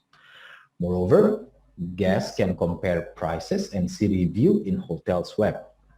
Is it still a good idea, cost-wise, for hotels to have websites that can make the customers reserve on the room directly on their own website, or just put the cost of web managing to the e-commerce platform? Okay. All right, let's differentiate first between the OTA and the website. Website is the guest that book directly, right? So we, as a digital marketing person, staff, this is the one of the KPI actually to increase the website. So what we call is go online. Go online means go directly to a hotel, not to the third party like or online travel agent. So we still nowadays the website is the most important. Like I said before, why is e-commerce is very important because website is now globally, and then every hotel has to have website. Not only hotel, Like even the small warung also have the website, because the website is very important to do brand awareness. So if our brand is not well known, so it will be uh, the booking will be getting less because nobody know our property. And in return of in regard of the online travel agent, yes, online travel agent will be have a higher production than our website. This is we talking about the independent company, independent hotel, and not chain hotel that already have. This depend on uh, this is the impact of the database, because independent hotel have only very limited database that can doing campaign, etc. is very limited. So that's why the production is quite low. While the online travel agent like Agoda, Traveloka, or Booking.com have million of database. So very easy to sell globally everywhere. So that's why independent company, independent hotel is yes, still depend on online travel agent. Like my hotel, for example, independent hotel at Aludia still depend on the online travel agent, because the database of that online travel agent is a million to sell our product, while our database is only limited. It different with the chain hotel.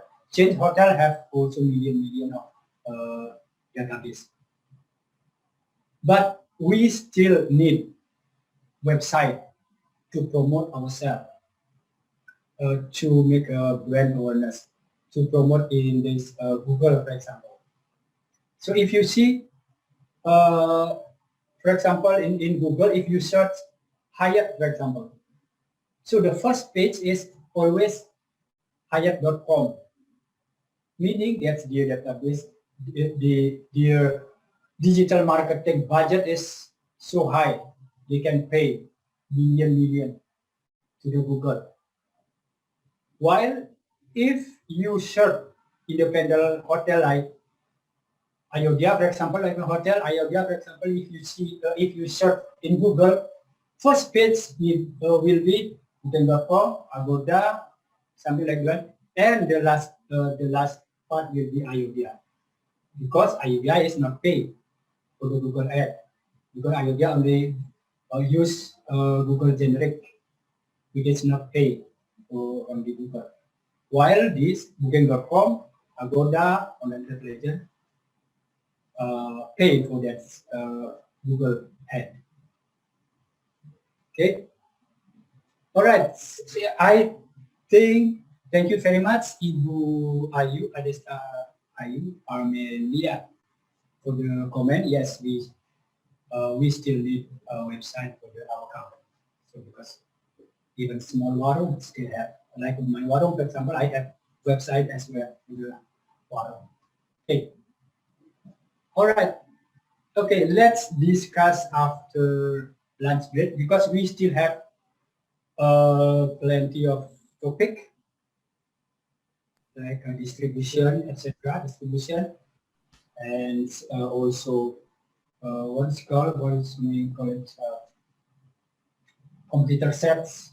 That are the topic for next time. After lunch, Pak Johannes will be conduct for the extranet OTA. Okay. All right. Thank you very much. Is sorry, one more thing. Is GDS kind of preparation? GDS is kind of this, like that bank, like apa ya Pak Yu ya, GDS itu is like bank of Rome ya. That's the GDS that the system can distribute to the other.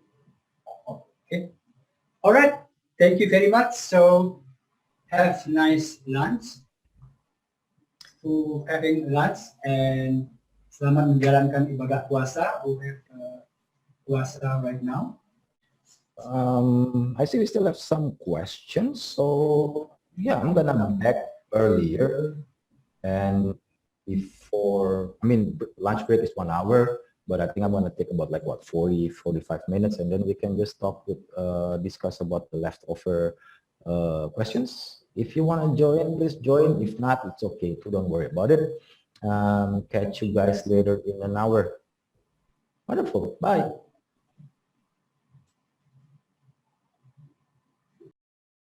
Right, last chance. Any questions before we begin?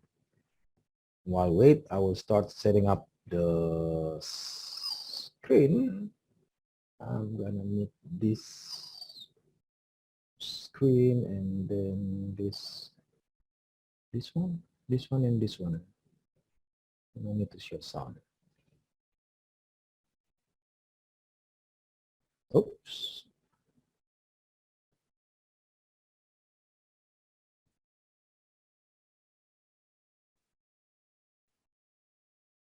Mm-hmm.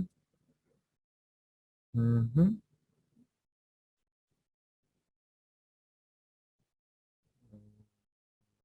Mm-hmm.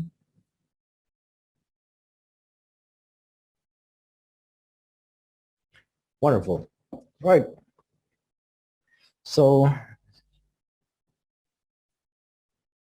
if anyone got any questions, you can just type it down in the chat below, or you can also raise your hand as usual. Okay. We will, we only have an hour. I only have an hour. So let's just speed this through. Okay. Okay. All right. We will be talking about extranet now. Okay. Now, wait, why it's not, there you go. Okay, so the objective of this session is to find out what OTA is all about, what extranet functions are, the most commonly used key points in OTA extranet, the ODA business model. What is the extranet? Feel free to read it. I'm just gonna skip to this part. Okay, there's two ways of looking at OTA. So for before we begin, I'm just gonna repeat again. What we count as OTA is travel agents that work online. The most common, no, the biggest OTA in the world is Booking.com and Expedia. Front end is what the guests see. So this is the front end. This is Booking.com's front end. You can find hotels. They call it stay over there. Oh, okay. Sorry. Before I just wanna tell you that I will be sitting here. I'm not gonna stand in front because I have to show you the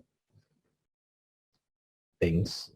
So be weird if I standing over there. Yeah. So this is Booking.com front end. Front end is what the guests will see, or potential guests in this case. You just put your, they usually have their promo down here, and gimmicks, property type, doesn't really matter. You can go and cron if you want. But if you're looking for a specific place to stay, put it here. Let's say, where should we go now? Bangkok, let's go Bangkok.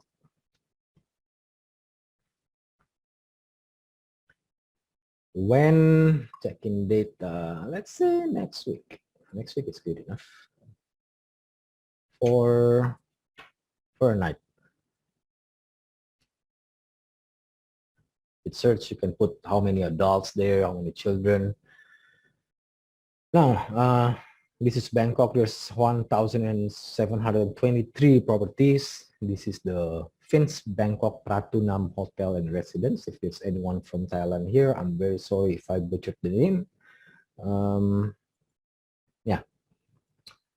And then you can see all the hotels here on the right side. Another ads over here. On the left side, you can filter or narrow down your search into whatever category you want. You can choose by budget, you can choose by popular filters, health and safety, star rating, distance, whatever. Basically, everything is over here. Okay, now let's choose one.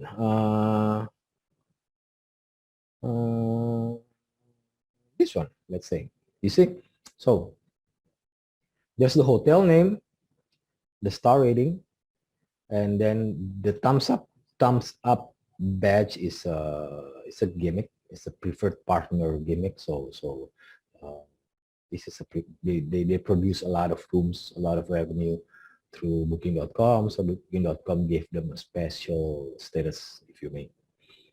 The location, you can even see it on the map, and the deluxe rooms, the availability, this is the price, this is the review, how many of people already reviewed. And then you got the picture. Okay, this is the hero picture, the main picture, and then the hotel name. Okay, you click on the hotel name. Let's open up a new tab. Now there's even more information coming up. You can still see the hotel name over here, the star rating, the badge. If there's any more badge, they're gonna edit here usually. Then reserve. You can see the pictures, and then the description. Here you can see the features of the room or the hotel. These are the facilities.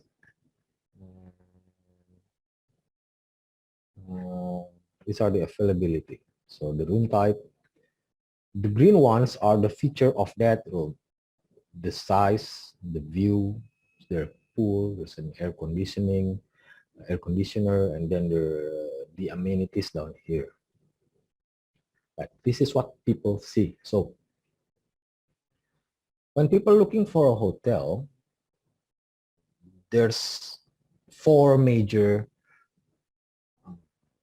factors that largely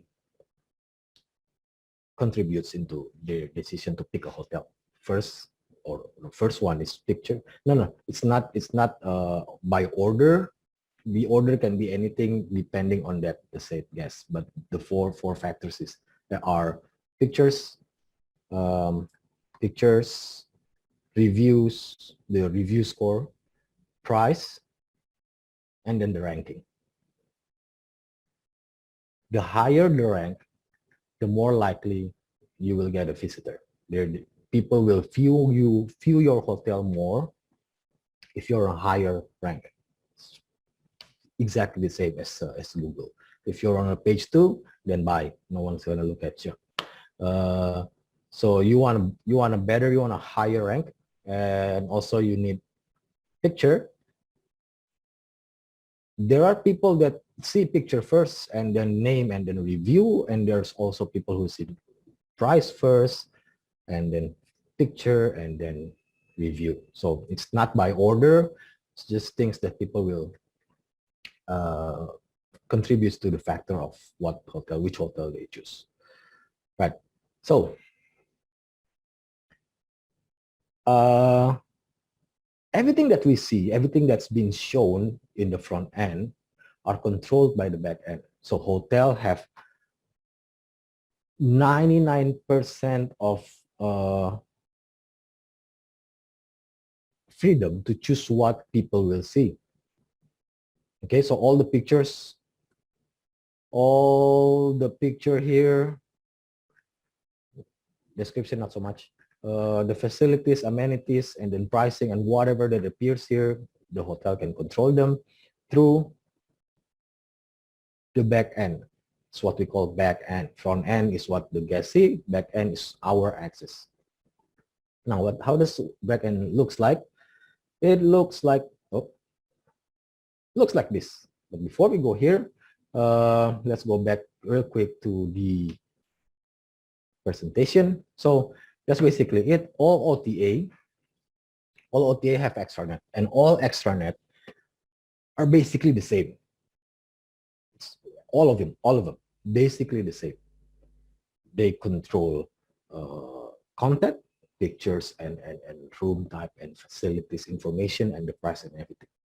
Price, inventory, availability, promotion. The difference are in the UI,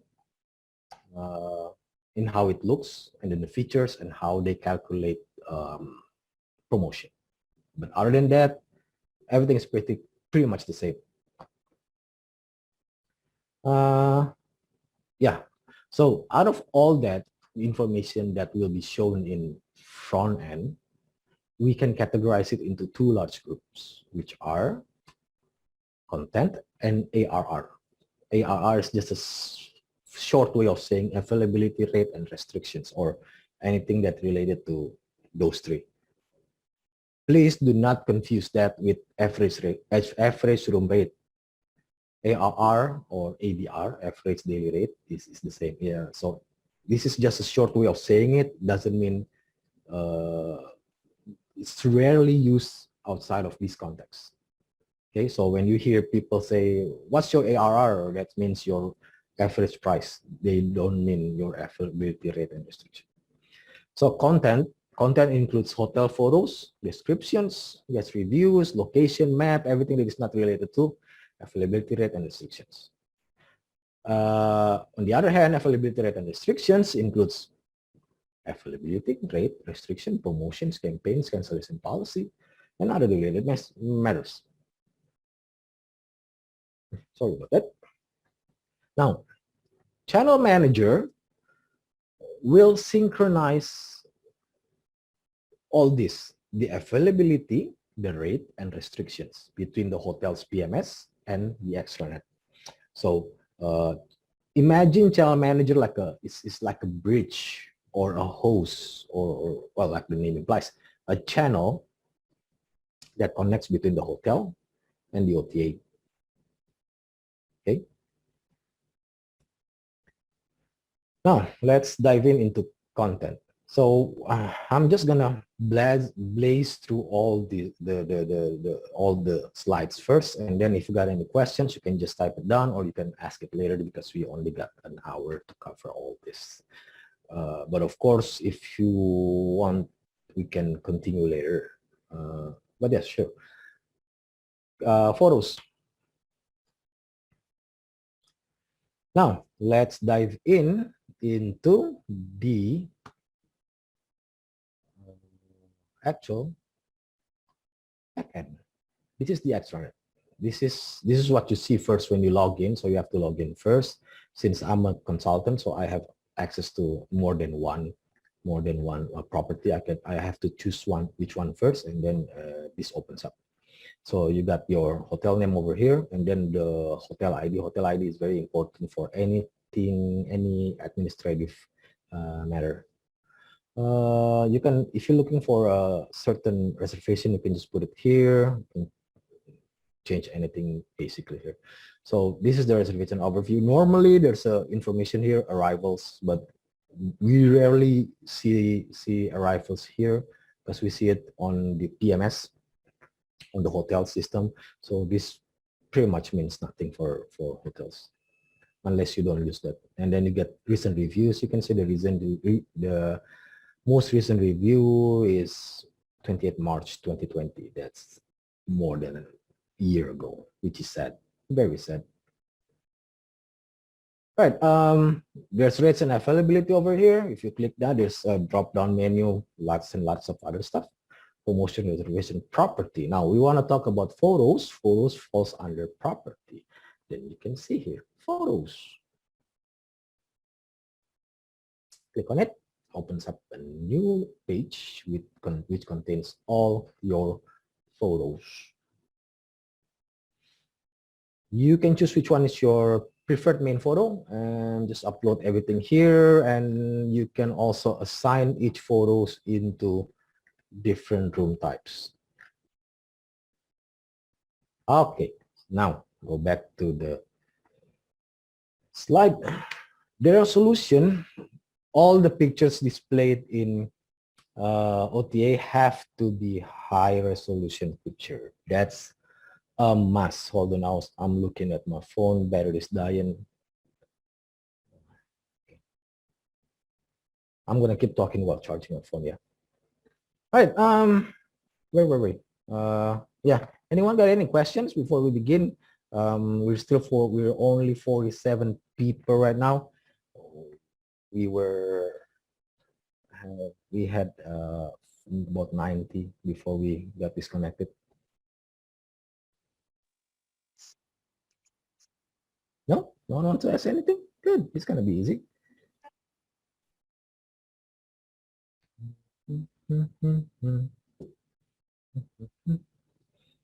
Right. Before while we wait, if you wanna ask questions, please go ahead. I'm gonna prepare it all over again. Mhm. This one.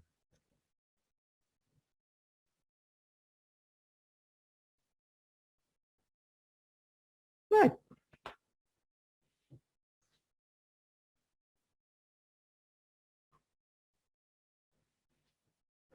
Uh,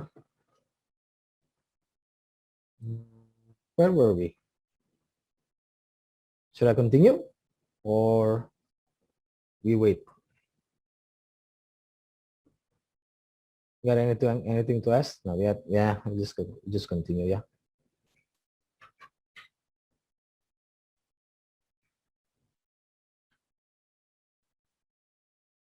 Okay.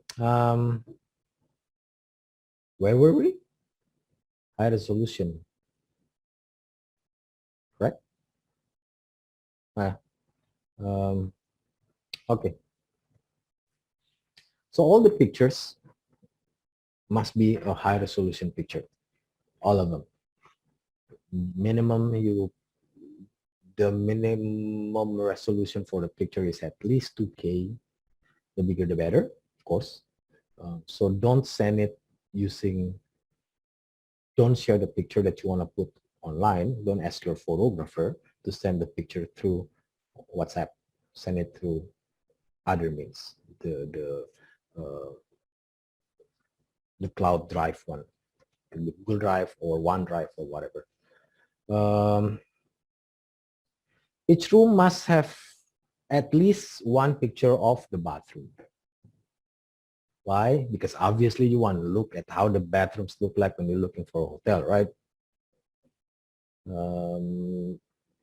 You can put pictures of people, but not that many. You can have maybe out of 10 pictures, one contains a person in it. That's okay. But out of 10, you cannot have 8 picture with people because you're trying to sell the hotel. You're not trying to sell the people, right? So that being said, invest more money to get a better picture, and meaning hire a better photographer is a very good decision. Why? Because you only pay it once and you can use the picture for 5 years at least. Okay, moving on. Which one is it? Now, descriptions. Now I'm going back to, so this is the how it looked like in the extranet. You can find all the pictures here. This is the, oh no, you can add a 360 pictures of your property page. Wonderful. This is the room type, and you don't have to upload it twice, just upload it once, and then if you click here, you can see the size is 2,800. And when you click it, you can tag it, indicate if it's a room photo, tag it here, there, so it's very user-friendly, really.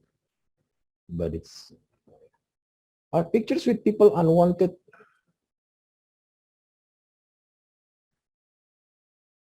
Are pictures with people unwanted by the guests? It's not about unwanted. Having, let's see here, having people in the picture is nice. It's a good way of sending, because you're not only selling the room, you also sell the atmosphere of the room, right? So let's say you're a business hotel. You want the model, the person in the picture to wear business attire, right? So you send a message to whoever looking at the picture that you're a professional hotel, you're for business people, correct?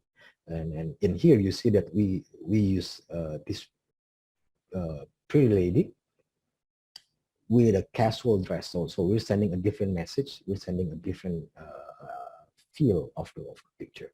I'm like an Italian. So it's not that it's unwanted. It's just OTA are trying to sell the room. So they want to give out as much information as possible. So like I said, you can have picture with people, just you cannot have too many of them. So the person is not the main thing that you try to sell here. You get what I mean? Okay. How is that even possible? How can you unmute yourself? I don't know. Yeah. If I may I can continue. too. I can Yes. too. They are not Yeah. control yet. Okay, so So we can talk. yeah, I'm just gonna mute everyone first, and then you have to raise your hand. Just Okay. give me a mini heart attack. It's your fault.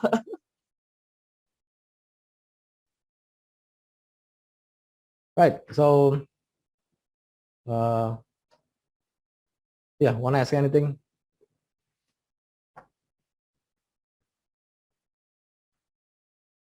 I think it's Edfi first, yeah. So Edfi.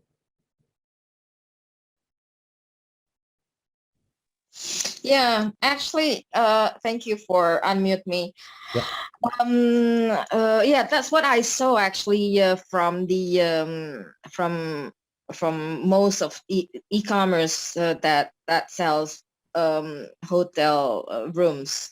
What I'm curious about is why, yeah, as you said that people in the pictures are giving ambience, are giving atmospheres. Yep. But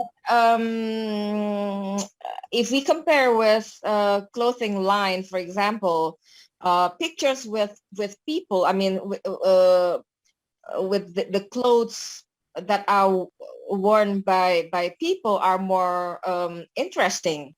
So I'm just curious why we shouldn't actually put pictures with people in hotel rooms. Like It's gonna be very the other reason of it is because it's gonna be very hard to regulate. You're gonna have thousands of hotels uploading hundreds of thousands of pictures. If everyone can and uh, uh, uh, interpret the rules by themselves, they will put up any kind of pictures. yeah. And the OTA will have to employ a new system to filter these pictures. I mean, if you're a love hotel, man, the kind of pictures that you can put up. Yeah, I Yeah, understand right. that. So And you that's why they put a kind of strict rule into it. So you only post pictures. okay. So the system only look at they cannot look at picture of picture, but picture of person. But as long as there's not too many people. Okay. So what I'm in extreme way of saying it is, if out of 10 pictures you put 8 with person on it, then they're gonna send you an alert. You got too many pictures with person on it. But if you only have one picture with a person on it, but the person is naked, they're not even gonna send you anything, because they look at the number of picture, not what kind of person in it, you know. Okay. Unless someone actually reported, hey, there's a naked person here, and then it's gonna get taken down. Is it common in all e-commerce platform for hotels For to do what? to have these regulations? Yeah, it's coming. It's coming. Okay. Okay. Okay, cool. Miss Tin. ပေးလေးဆိုအဲ့လိုမျိုးအကြံရှိတယ်ဒါပေမဲ့ဟို Miss Tin. လောက်ချင်မှာပေါ့လေနော်ဆိုတော့အမ Sorry about that. So moving on.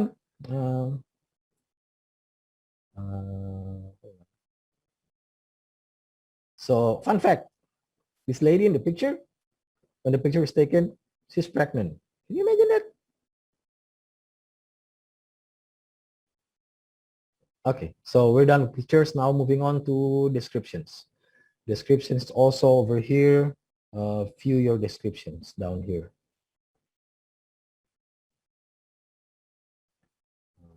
Right.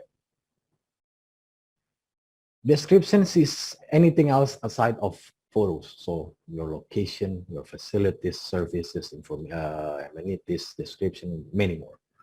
Now, for description itself, this is the description. Now, Booking.com and Expedia does not allow hotel to write whatever they want here.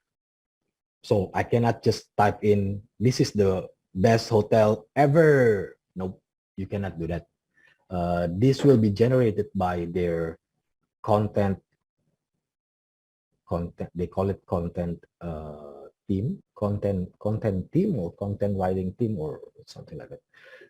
And it's generated automatically depending on what kind of facilities that you put. So you see here, the average time for processing request is 6 days. So if there's a typo, we can request a fix. If we want to add certain information, we can ask them to add it there, but then it's they're the one who get to decide if it's information that's worth to be put down in the description or not.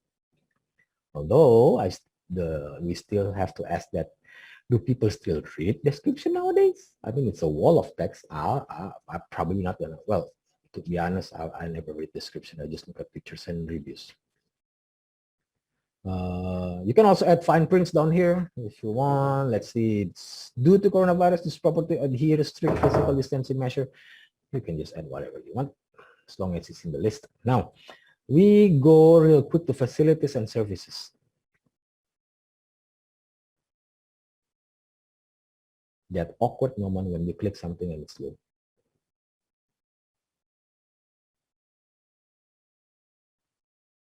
Okay, you got swimming pool. You can add details here. Swimming pool number 1. If you got more than 1 swimming pool, there's hotels with 3 swimming pools. So you get to choose where. You can put details here. Indoor or outdoor, all year seasonal, all that.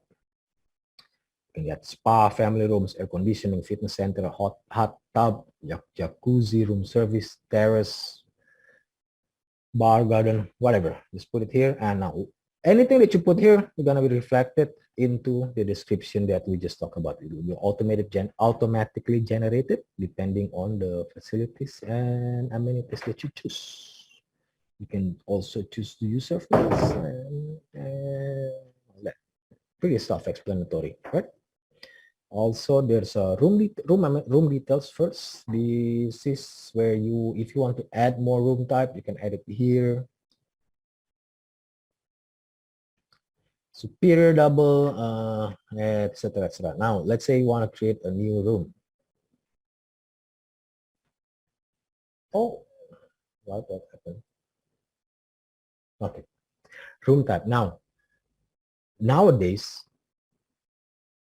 big OTAs does not allow you to name your room, so you have to adhere to these options. So you either call your hotel a double. Let's say we just put double, and then room name. This is the name guests will see on the Booking.com website. You can only choose here. You cannot put the best room ever here. No, you cannot do that. You have to choose here.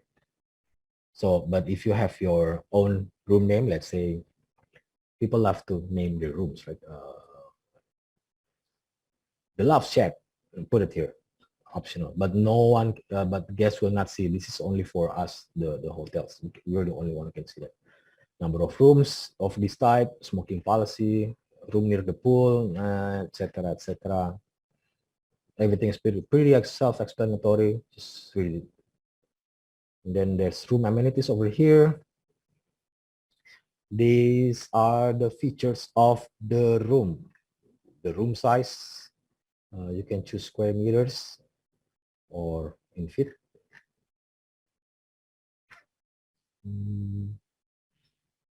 There are any children crib, clothes rack, all that. And then the room description will then be auto-generated depending on the information that you put here. What else? Photos policies. So all OTA, all extranet have the same capabilities. So all of them, you can do this in all of them, but how they work is different, slightly different. Just that like you find it, how you set this up is different, but pretty much all of them is the same. They convey the same, exactly the same information. Now reviews. Reviews over here, guest reviews. There's guest reviews, guest experience, guest insight. What are the difference? I forgot because it's been more than a year since I look back at this extranet. But it's pretty much the same. Don't worry about it. Now this is the guest review page. This is your overall review based on how many reviews you get. These are the categories. Rating, and you got the reviews. Down here you can reply. Now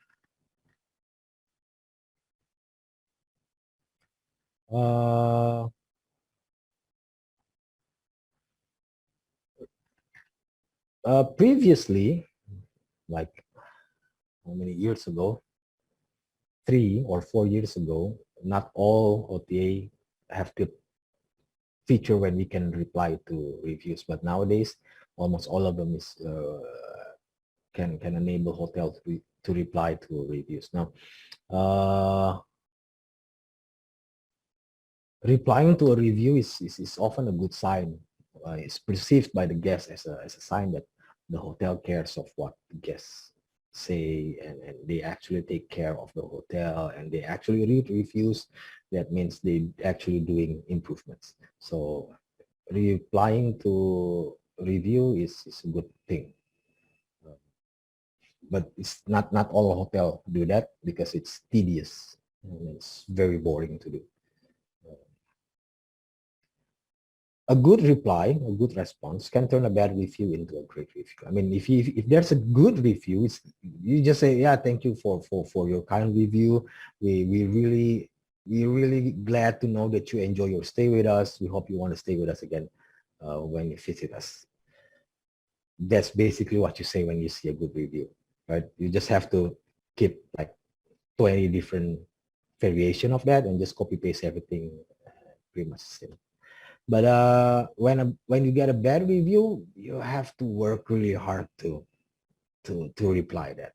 You know, if you respond it in a very good way, yes, it's gonna hurt your overall score. But when people look at it, people will see that you respond really well to bad review, and that makes them feel even more. Then they perceive that as something even better than just replying to a review. Right. Moving on. Right. Before I go to rates, availability rate and restriction. Anyone got a question? You can. Oh, we only got 20 minutes left. One question. Go. Anyone? No? Oops. Hmm.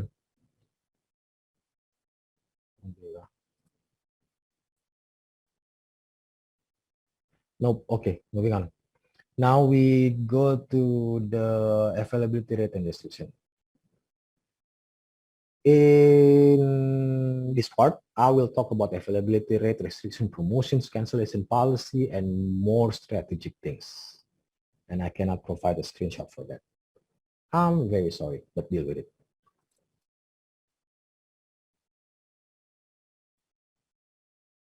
And then lastly, we're going to talk about ranking. Right. Okay. It's over here, rates and availability. Yeah.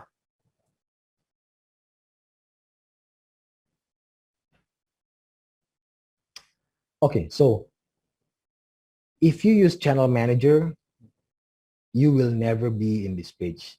Like in a year, maybe just like once or twice. But you almost never go to this part because everything that appear here is controlled by the Channel Manager. So this is the room type and these are the date. 20 April is today. We have three of this room type. And for the standard rate, it's 1.3 million, this in Indonesian rupiah. And then we have a fully flexible. So this standard, fully flexible, and non-refundable reflects to the cancellation policy. Again, all OTA works slightly different. So in booking.com, this is how they differentiate the room type rate. We call this rate plan. In Expedia, they have a different kind of showing this, but if you know one, you can operate all of them. 99% the same. This is how many rooms we have left. This is the price. Okay, and then the other room type. I want to bring your attention to the numbers here. 1.3, this is what we call rack rate or published rate. Can we have a copy of the presentation of the presenters? I just shared to you. Scroll up. I just shared. Okay. Yeah, I want to bring your attention to these numbers. This is what we call rack rate, or I'm just gonna type it here. Rack rate, okay, or published rate. That's what we usually call it. I call it rack rate, probably because we put it on the rack. Now, we go now to the promotion. Now, all the single promotion, let's say you put 10% discount. It's going to be calculated 10% out of the published rate, the one that I just show you. So, oops. You see there's a Black Friday sale from campaign from 2020. So 50% discount, 50% from 1.3 million. Then 25% from there.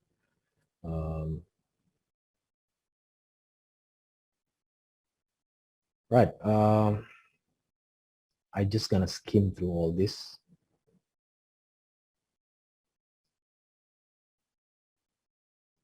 Okay, before moving on, I'm gonna talk to you about restrictions. So in some cases, we want to block a certain room. Let's say on the 24, on 25, 26, and 27, we are expecting a group. So we don't want we want to secure the room for them. So we close, the term that we often use is close out. We close out all the rooms on these dates. You will see it's gonna be a red block over here, and then this one say bookable, and then there's a red block here saying not bookable. So you block it, okay?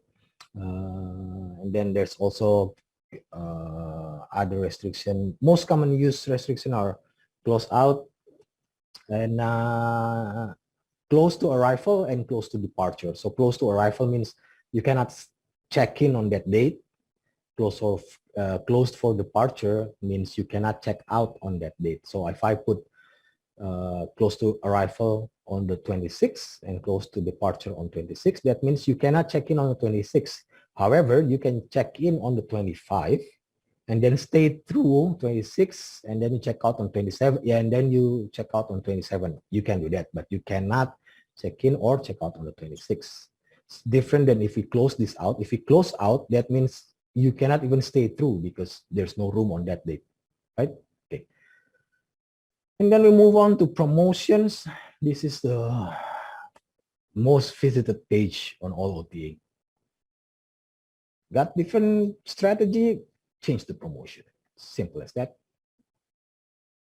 Now I'm just going to show you how to make a new promotion because this is the simplest way to show you.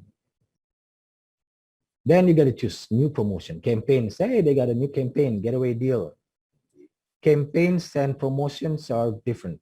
Campaigns are a special promotion that run by the OTA. So usually when we take part in campaigns, no, not usually, all the time. When we take part in campaigns, then there's gonna be additional benefit for us. And most of the time in form of special or extra or added exposure. So they're gonna send out emails with our hotels. Let's say we join the getaway deal. They're gonna send emails. Hey, there's a getaway deal in booking.com. Find us, find this hotel in Bali. Oma Apik is one of them. Things like that. Also, yeah, there's a lot of things, but I'm gonna show you the basic deal because this is the easiest one to help teach how this works.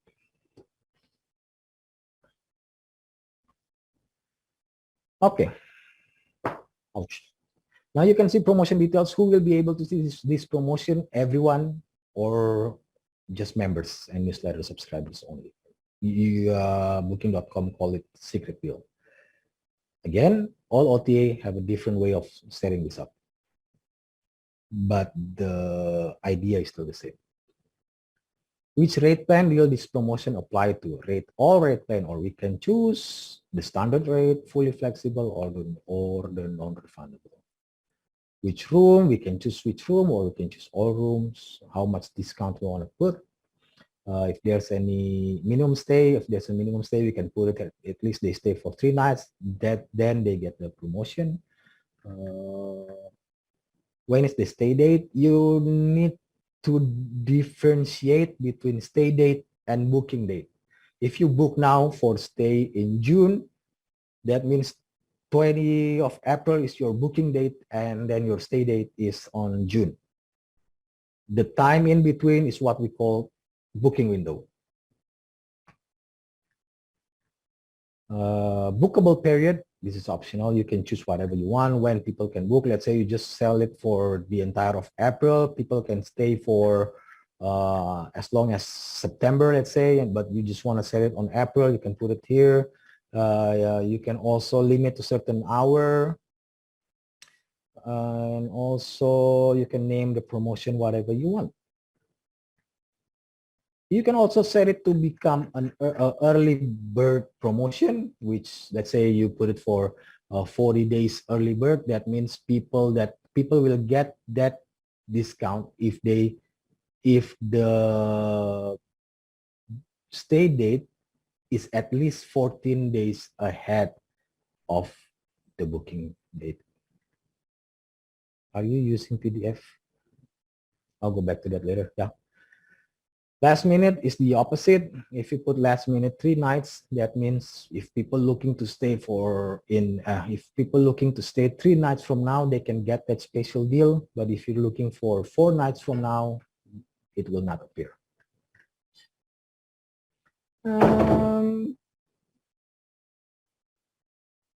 Yeah, and now ranking. Okay, like I said, the higher your rank, the more views you will get. Rank is decided by both content and availability rate and restriction. So if there's usually a content score, so your content have to be 100%. That means all your pictures are high resolution. You have pictures of lobby. All the requirements are met by you, and then your content gonna be 100%. And then you have to have open availability. Rate must be parity between all the platform, all OTA, and then no restrictions. Also, so here's the thing. Let's say you're an OTA, you own booking.com, right? And there's like literally hundreds of thousands of hotels that register with you. So you sell hundreds of thousands, even millions perhaps of hotels. But you only want to sell hotels that sell well. I mean, you make money out of commission. So when people buy or book a hotel, then you get money, right?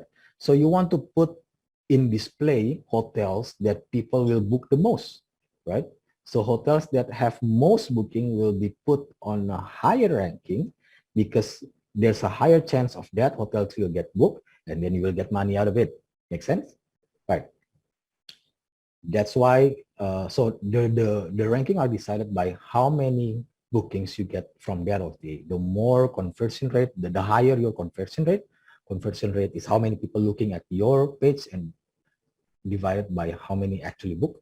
So the more booking you get, the higher ranking is. Make sense? Why? Because booking.com make more money out of your hotel. So it only makes sense if they put you on a higher ranking. Okay. Now, that's the organic way of ranking. There's also another way, which is what we call accelerator. It's over here under opportunities. In booking.com, they call it visibility booster. So it's easy. You increase your commission and you get higher ranking. Easy, right?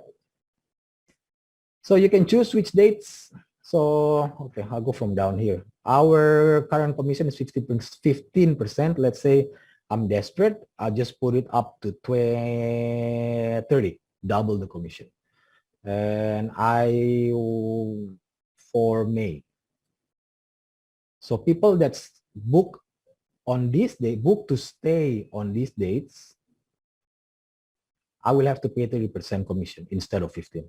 But on these dates, I will be on a way higher ranking than when I didn't put this up and then compared to other dates. Make sense? I can also choose which country if you want to target a specific country.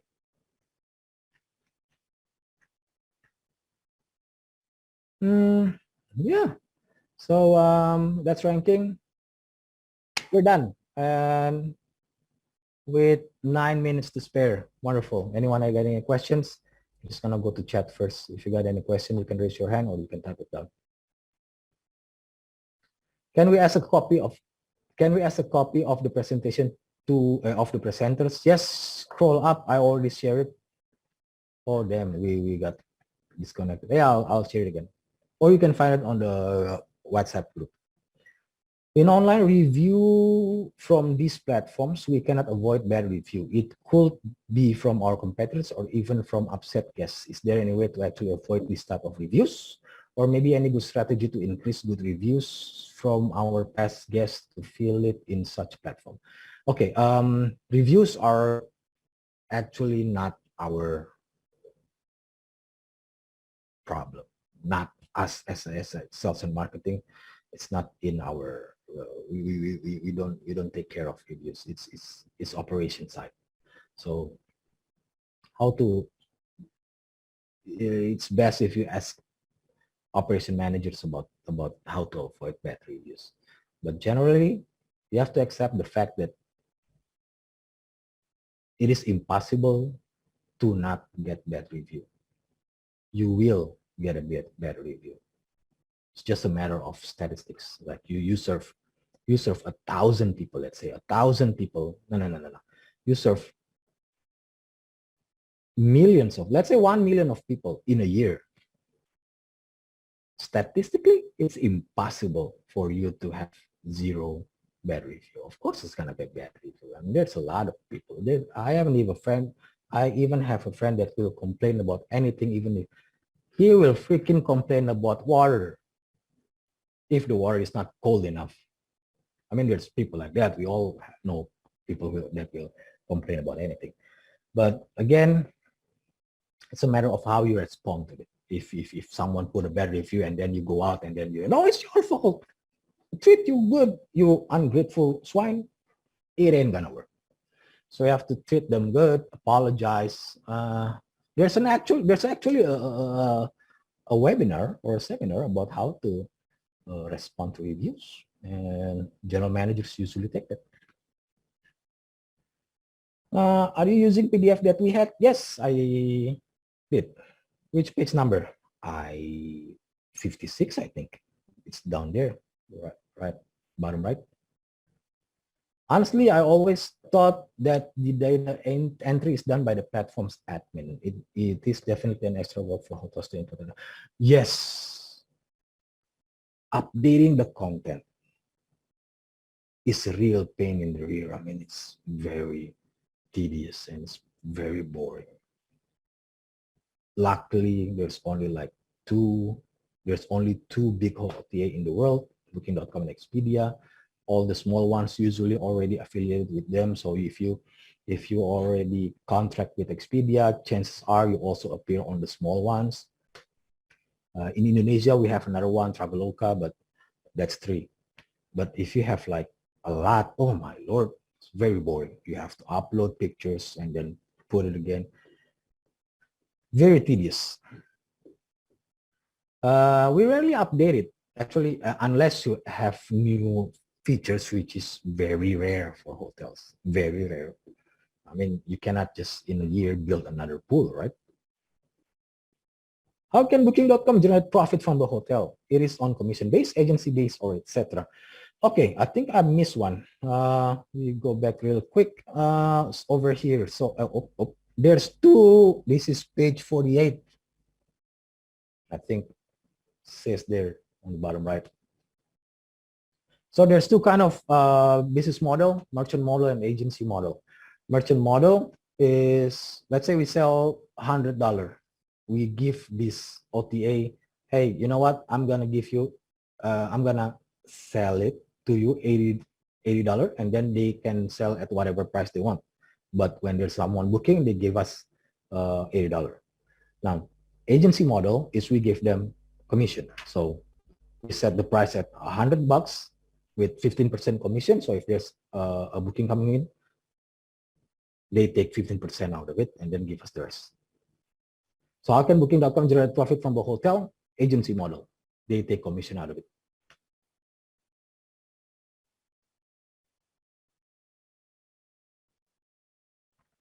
Right. Anything else? Anyone else? Anyone want to ask anything? You are very welcome, sir. Miss Tin, you got anything else? You got any questions? All good? All good. Miss Edfi. I gotta say, I kind of disappointed there, Miss Edfi. I was expecting more vicious questions. Yeah, we're good. 3 minutes. Y'all want to see PMS? I can show you PMS. You want to see PMS? We see PMS real quick, yeah. So I want to show you channel manager, but our channel manager are being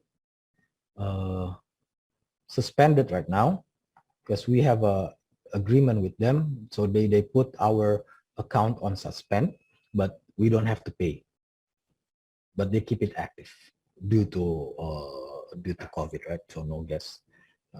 That's why I cannot show you, because we cannot access them because we're on suspend. But oops, there's an error.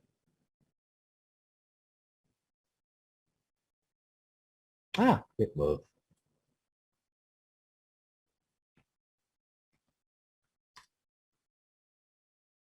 Oops, wrong one.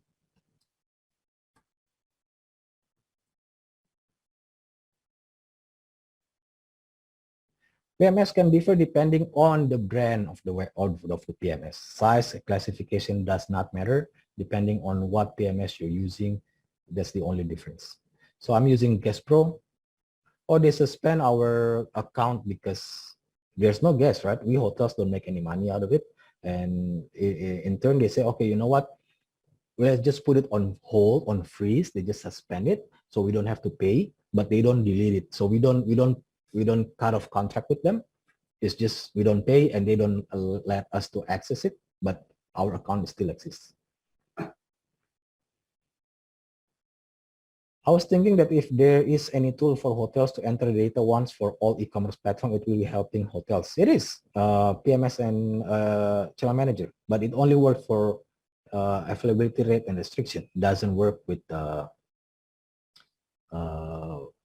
descriptions and all the contents. Your hotel might need my help too. I'm open for business. Right, so this is the dashboard. You can see today's occupancy, weekly occupancy, monthly occupancy, yearly. This today's activity, there's no arrival, but there's 4 in-house. Hey, thank you. There's forecast statistics down here. Arrival, departure, room sold, total person for the next week. There's different kind of features here, accounting including, and then there's report down here too. But the most common used one, oh, this is POS. This is for spa and or FB. Nope. You see, this is the calendar and room type, room number, and then who's the guest is, how long they stay in. My fellow Indonesian, you see here, APK group, don't mess with us. Cafe latte. I see.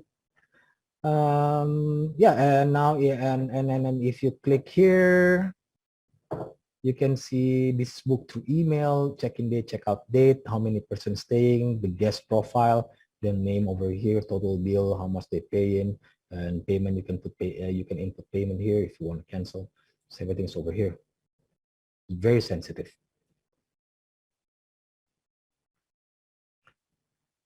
I was thinking that, and it's kind of business opportunity. Yes and no, because you only put the description once in the entire lifetime of the hotel. So it's just a matter of laziness. I mean, if you already pay for someone to work for you, they have to do it, right? How about reports generated by e-commerce platform? Will hotels be able to check their positioning? Yes, you can. Although, let's see here. I'm going to show you an example. Here you can see analytics, right? Now, if you click it down, analytic dashboard, there's a lot of different analytics here. You can see book window and all that.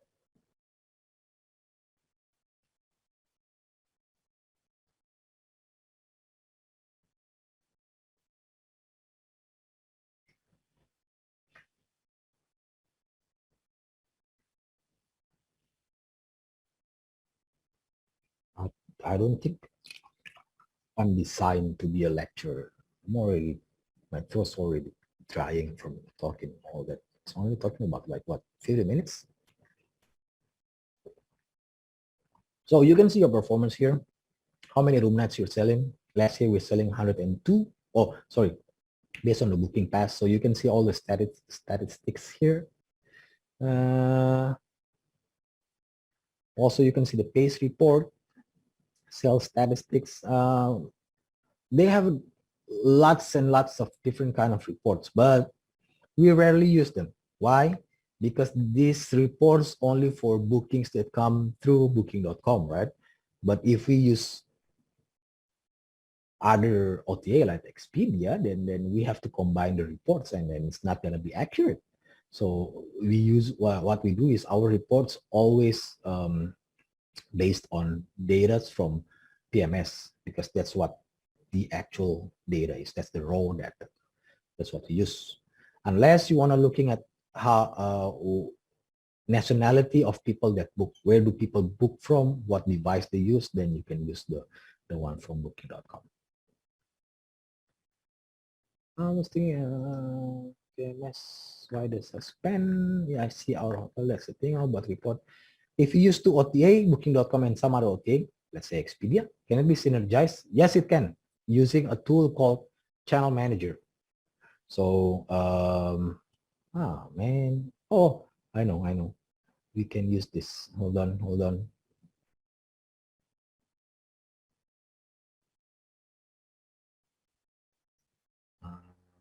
Whiteboard. So, let me move this. text draw.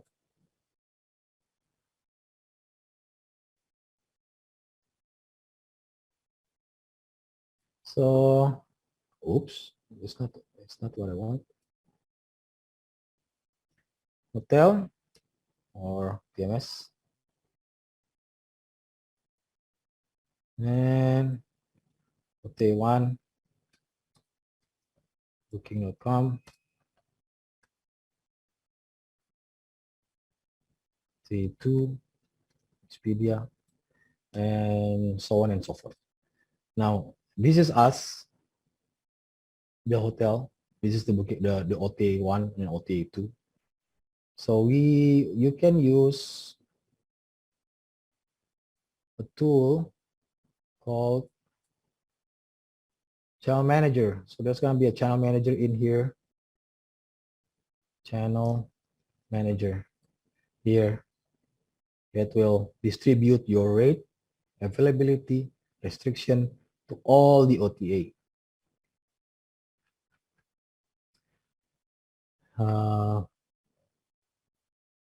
Here's how it's looking at it. If you have 100 rooms and then you use 2 OTA, Expedia and Booking.com, without channel manager, how are you going to do it? You're going to sell 50 in, you're going to put 50 rooms in Booking.com and 50 rooms in Booking.com and 50 rooms in Expedia, or you put 100 here and 100 there. You have 100 rooms. It's easy. What if you only have 3 villas? How are you going to do it? Because if there's a booking, let's say you put 3 on Booking.com, 3 on Expedia, and then there's a reservation coming in. So you have to log in into each OTA and then change the availability for that day from 3 down to 2, right? So if you got a booking from Booking.com, you go to Expedia and say, hey, there's only 2 rooms. There's only 2 rooms now. I just sold one on Booking.com. And Expedia was like, yeah, great. So 2. And then Expedia sold one and you only have 1. And then there's 1 and 1. You have to log in. It's too much work, you know? And what if you only have 1? And then there's a booking coming in, and when you want to change the other OTA, there's another booking coming in. All it's going to be very unpleasant for everyone. So that's where the channel manager comes in. You just you use channel manager, you give information to channel manager, I have 3 rooms and gonna put in both OTA 3 rooms and 3 rooms. If there's a booking coming in, it will automatically adjust all the other OTA.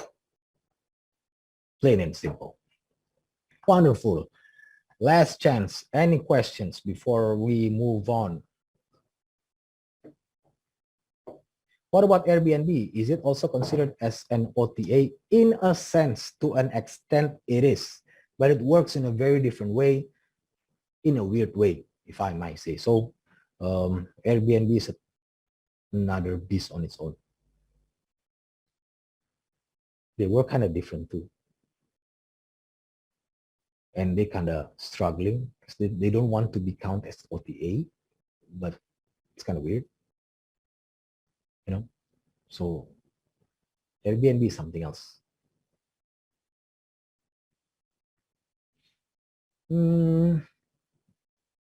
Yeah, I don't think anyone else got any questions. We're good?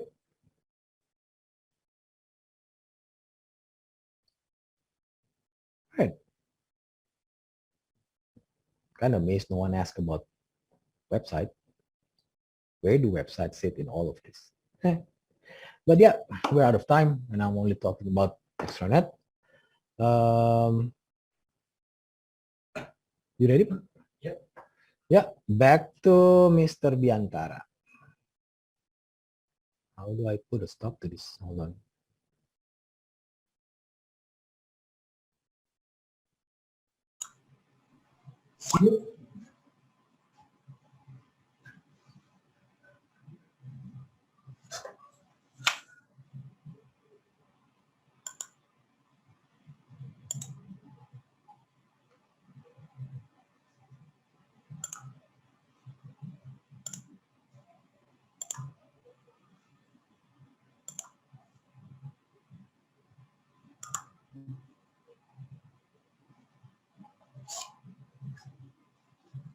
Okay. Belum ya? Okay, so the next thing that we're gonna talk about is talk from experience. The other three bets require more time for us to explain all this. So um,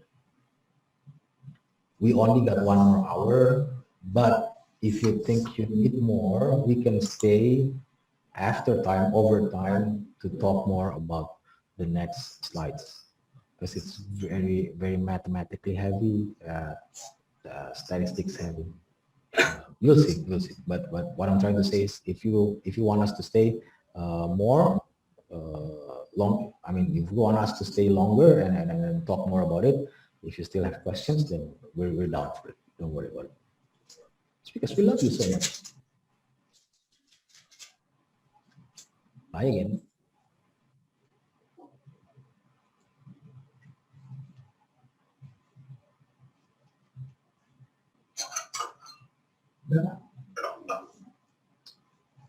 All right. Good afternoon, everyone. So after all done through the extranet and explained by Mr. Johannes, so now e-commerce start to distribute what we have, distribute the product, our product. So as you know, there's many kind of business model nowadays, like B2B, B2C, C2B or C2C. So now how to distribute the products. So there's many kind of distribution to distribute these products. There is this direct, online travel agent, or wholesaler, or to the meta search, etc. So in the simple way, so this is like what you see on the screen. There is 4 pillars actually to distribute our product to the customer or to the client. First is just to direct customer that's using our website from the hotel directly to the customer. There's also contracted OTA, online travel agent. Contracted meaning that the hotel and online travel agent has contract in terms of commission, because in each OTA have different commission, so there's no fixed commission or no same commission from one OTA to another OTA. So sometimes 12%, sometimes 15%, sometimes 20%. It depends on the negotiation. So that's the contracted OTA. And also we distribute to the meta search like Trivago, etc.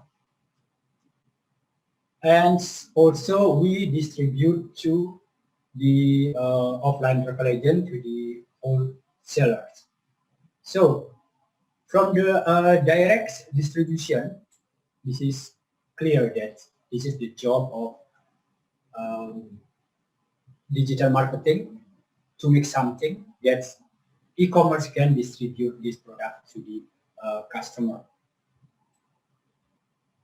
And then to the OTA, online travel agent, that online travel agent will distribute or selling our product into the customer.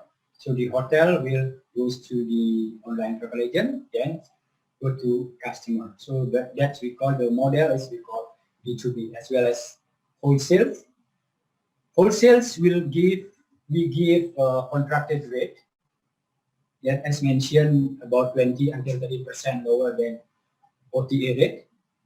Then from wholesales, they will distribute the room or our product as well to their client, to their retail agent or tour operator or travel agency, which don't have contract with us.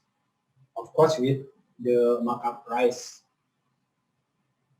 And also the wholesale will distribute the room into the bed bank to other wholesalers. So from this bed bank, that will distribute to the OTA that don't have contract with us. So there's some OTA also don't have contract with us. So sometimes the guest is even the reservation is also confused. Why we have booking from this OTA while we don't have contract? So because this OTA like Amoma, like Amoma.com. So if you know Amoma is can sell our product, but they take the room from the wholesaler, from the bed bank of wholesales. So from that, Amoma or uncontracted or non-contracted OTA can get the room and then sell to the customer. So this is the very simple way that we distribute our product, especially for the small hotel. So this is very common distribution for the hotel. So the hotel that's like Star Hotel, the distribution is just almost the same with the simple one, but the CRS or Central Reservation Office system that can get the data or room it's from consolidation or combination of CRM, PMS, and AMS. So customer relation management, property management system, and also revenue management system. So those data will distribute to the central reservation system. So from the reservation system will distribute to wholesale, it's say wholesale to the tour operator, and then to the retail, and also to the bed bank. So the bed bank, like we mentioned that there is uncontracted OTAs like Amoma, that's very popular. That uncontracted Amoma always book the hotel without any contract, and also contracted OTA like Booking.com or Expedia, and all contracted OTA and Expedia, like mentioned by Mr. Johannes, that's managed by channel manager. Then one system of channel manager to manage the distribution. This is to avoid double booking or overbook if 3 or 2 OTA book in the same time while there's no room available. Okay. And also the last is to the internet booking engine, so our website. So we distribute to internet booking engine that sell directly to the customer. So without any third party or without any third company like OTA. So this is the simplified version of distribution. So I believe this distribution is already explained by Mr. Johannes. So there will be not much discussion or explanation for this distribution. And there is a distribution for the hotel or chains hotel that's with additional of GDS system. So if you see on the screen, our CRS also distribute to the global distribution system. That global distribution system can sell to the consortia or retail travel agency, or in America we call API. Yeah, so this community of small travel agent. And so this is that's not much different between the simplify and additional with the GDS distribution, or the additional is only for the GDS, like Marriott, for example, have the very good this GDS distribution. Okay, this is how we distribute our product. So before we distribute our products, so revenue management. By the way, is there any question in terms of distribution? I think there's some question already from Mr. Johannes for the distribution. Okay. All right. Let's move to the revenue management and e-commerce process. So how is the process or cycle of the what revenue management and what's e-commerce work together process? First is the step one is to establish the baseline. How we establish the baseline, the standard, it's like a standard or goal or something that we have to achieve. It is start by the budget. We always talk about budget and forecast. Budget usually will be produced every end of the year for the next year budget. So that will be as a baseline, as a goal, as a standard that something have to achieve. So the budget next year will be never changed, will just stay the same. Even though there is something happen in the next year. For example, the budget of 2020, for example, 2020 is in certain amount, which the budget is in a normal situation, because we didn't know that pandemic will be happen. So the budget is in normal situation. Suddenly, in 2020, something happened, and the baseline is difficult to reach. It's very impossible to get the target, the budget. But the budget will be still stay the same, because budget cannot change. We only can change the forecast based on what is the trend, based on what happened. Because the budget is already locked and already signed by the owner, that we promise that we can get this budget. That we promise to the owner that we will give you this money, because owner always talk about show me the money. So we will try to not try. We will give you this certain of money, because the owner always talk about show me the money. So the budget will be never change unless owner would like to change or management would like to change. So this is the baseline or the budget have to reach. So first process we have to baseline.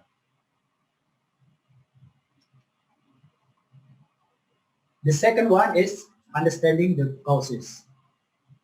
So we have to understand what will happen next year.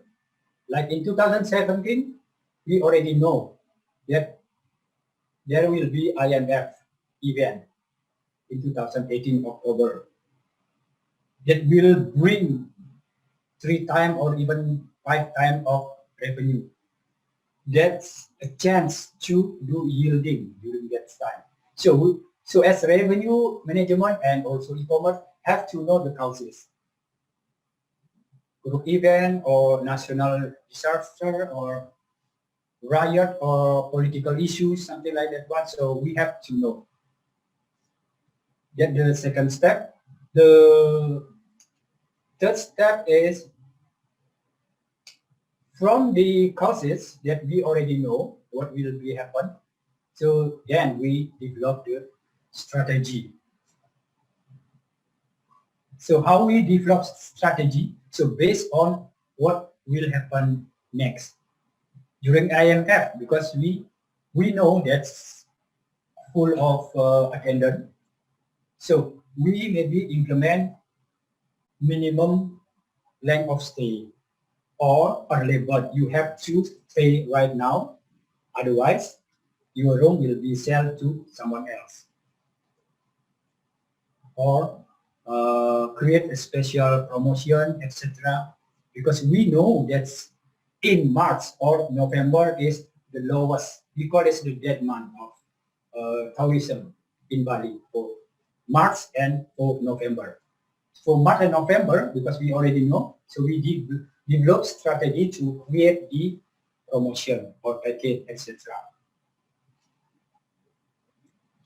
And then fourth step is implement the changes. So like now there's a pandemic. Because of pandemic, we cannot reach the budget. So we implement the changes because of the causes. Where we where we implement the changes, so we can through this distribution that we already talked last presentation, to the website, to the OTA, and then to the DDS, then we make a change. For the OTA, because there's a dynamic rate, we can change wherever we like, as far as not contra with the wholesale rate. So that will be parity with wholesale rate. If our rate in OTA same as wholesaler, that will be disparity. So have to be 25% above the wholesale rate. After we change the strategy, the price strategy or distribution, so we monitor how it's the impact of the changes. Is it impact a lot or not impact? If there is impact a lot, so we continue the changes. If not, we find another strategy. Back to step 3 to make another strategy, then implement the changes. So we monitor through the booking pickup. So how is pickup? From now change until 1 month, for example. How's the changes? How many booking we get? And compared to last year, in 1 month, how many booking they get in normal situation? Last year is normal situation. We get 100 booking in 1 month, for example. But this year, because of pandemic, in 1 month only get 10 booking. And this is normal because last year normal situation and this year is pandemic situation. However, we always monitor the impact of the changes, impact of the strategy change. So if this strategy is working, of course the booking will come. So we still stay the same with the first strategy, not change anything. Or we can develop if we can get more booking. So from this, after monitor the impact, so we will see the result. After the result, again back to the baseline, because we monitor and we analyzing the actual result of the production. So this is the cycle of how revenue management and e-commerce process. That's always starting from the baseline, starting from the goal or the thing that we have to reach. Okay. So far, if there's any question, just again raise your hand.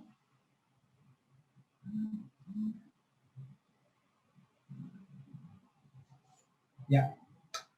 Okay. And then in this cycle process of e-commerce, there's one department or one person, which is digital marketing, to have intent communication to the e-commerce using marketing tools to develop the strategy. where this strategy will implement. Is it to Google Ad or to the SEO, SEM, etc. Where we sell this promotion. Okay.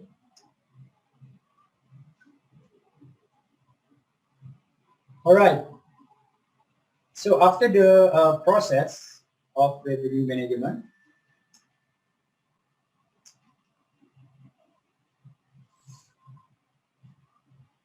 so now we talk about the inventory management or distribution, or not distribution. The translating the customer selection process into restriction. So the inventory management means we look at the room availability, and also we look at this current situation. So from that room availability, so we can assume or we can translate to the strategy that how we sell this room available. For example, if the room only available two, how we sell these two room to maximizing the revenue. So basically for the room inventory management, we always talk about the filtering of the booking based on the demand and based on the booking that we already have in the hotel. So this is just some sample, only 3 sample, but actually there's a lot of restriction or strategy restriction that we can implement from the inventory management to manage the inventory that we have left. We can implement minimum stay or close to arrival or maximum stay or close inventory in OTA. So we can close and open room in OTA if there's no room available, or if just little room available. Allotment or tally, this is for the wholesaler that have allotment,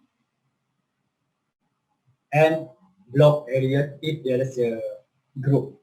Like during IMF, there is one group, so we block that area and we close inventory to all channel.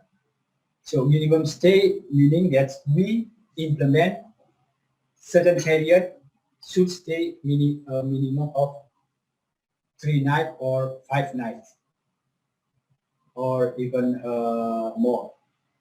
So why we implement minimum stay?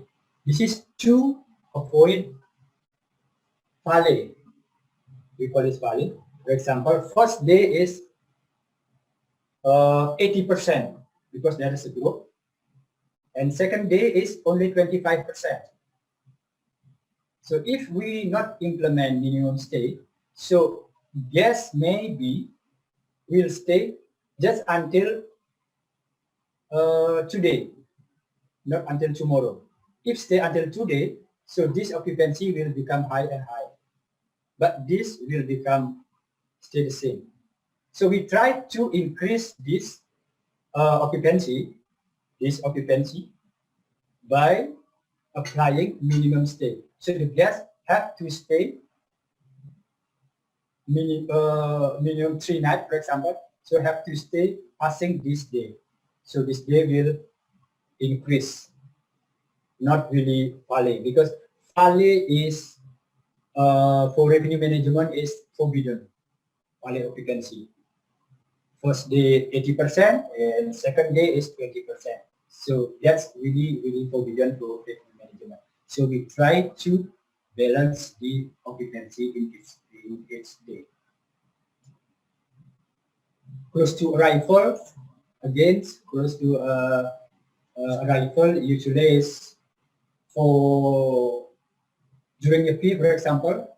So there's no arrival or no departure during those period, so we can implement this inventory management. We can filtering. So is inventory management for the management always talk about the filtering the booking, filtering the demand or customer. All we call is nesting. So we select certain booking. So not all booking have to count.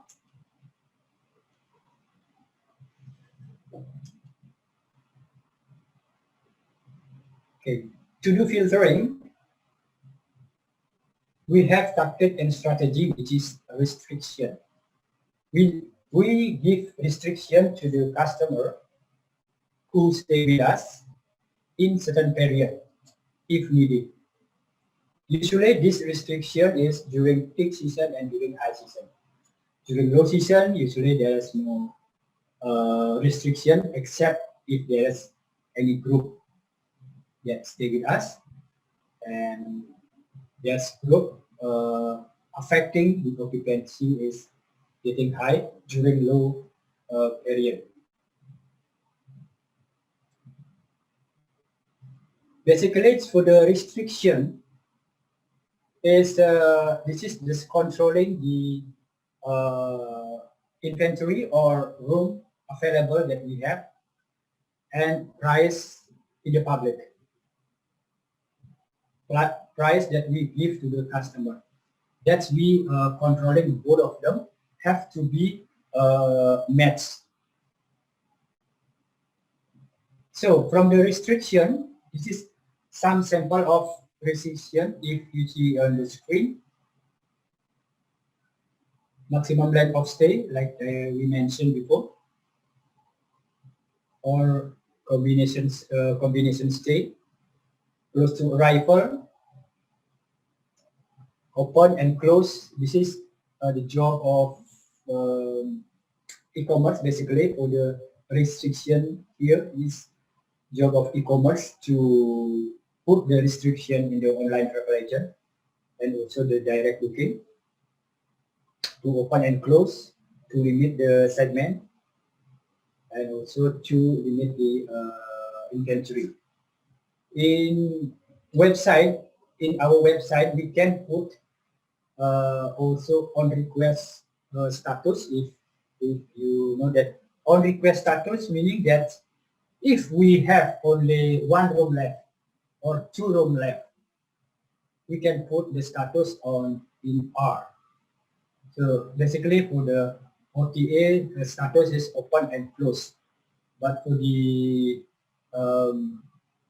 hotel website, there's also one status is called R, is on request status, meaning that guests can book but have to call or to communicate to hotel first before confirming the booking.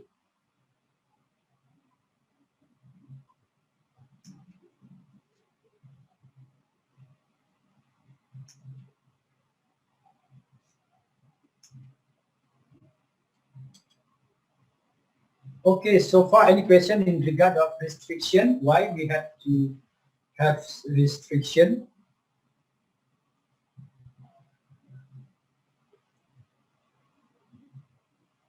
Or we can continue and after that, just write down your question, and at the end of the session we can do a discussion in regard of tactic and strategy for restriction of the room management, inventory management. Okay, so now let's see how we manage the inventory in the hotel. That practically in the hotel, what hotel did, what revenue management do to manage the inventory.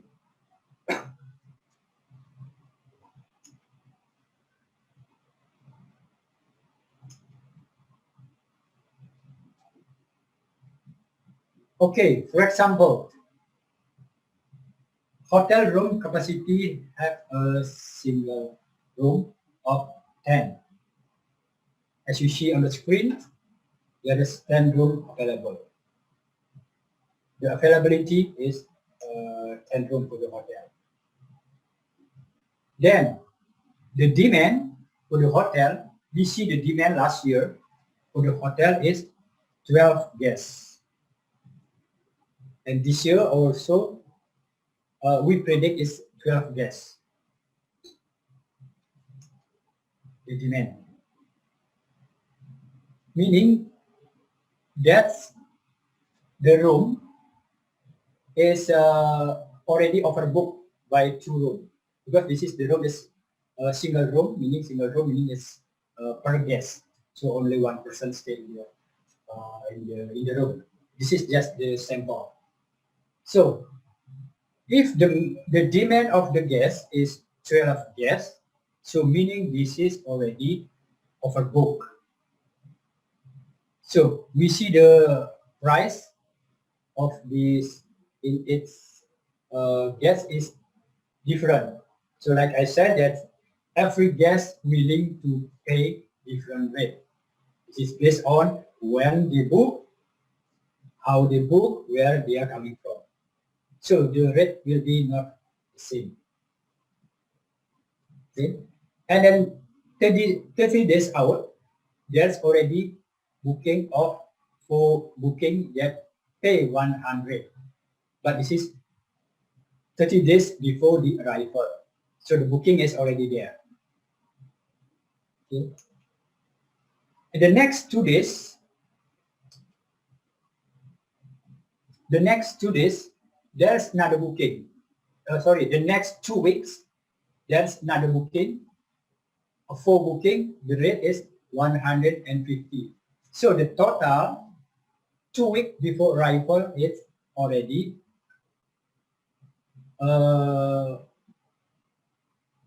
nine rooms. It's already 90%, right? And there's another 3 guests willing to stay with us. So how we manage this?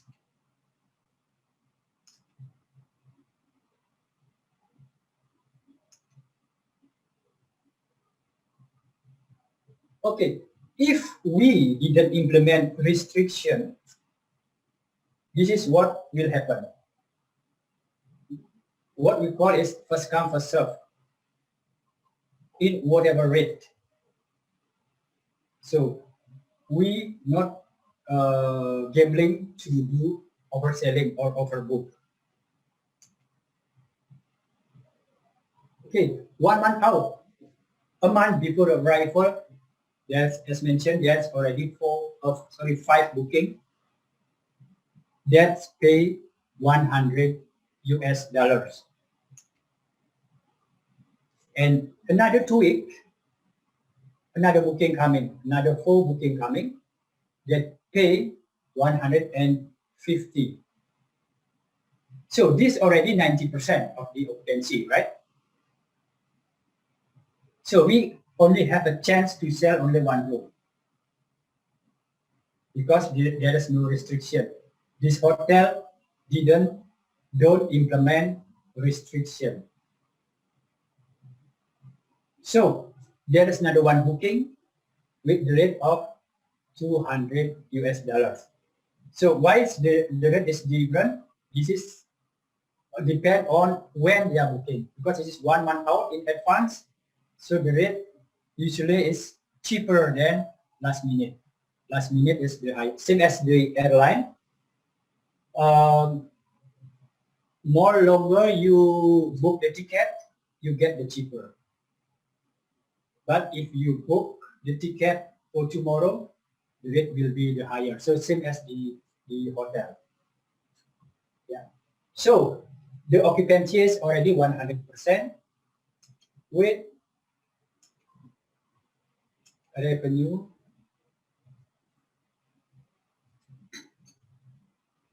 Okay. Before we see the revenue or result what we get, let's see what will happen. There is 5 guests that book our hotel in rate of 100.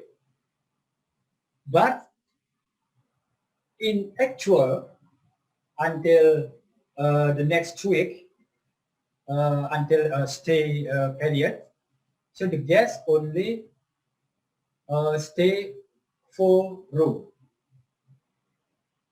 and 1 room is no show, cancel.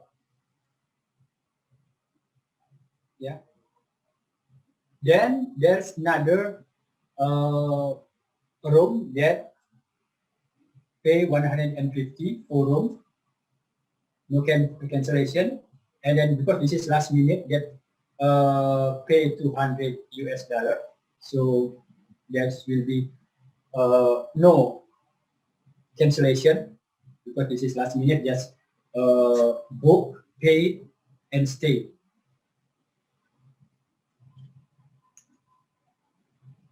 Then there's one no show. If there's one no show, meaning that the occupancy is not 100%, but actually in the booking, occupancy is 100%. So the occupancy is only 90% because we reject 2 of the booking. We turn away 2 of the booking with the rate of 200 because we don't want to do overselling because the occupancy is already 100%. So from this illustration, that the without restriction, the occupancy is become 90%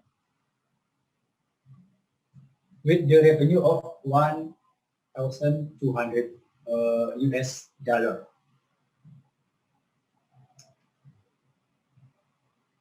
Let's see what happens if we implement restriction. This is first come first serve, and with restrictions, what we call in the hotel is we always say to our client is last room available is yours.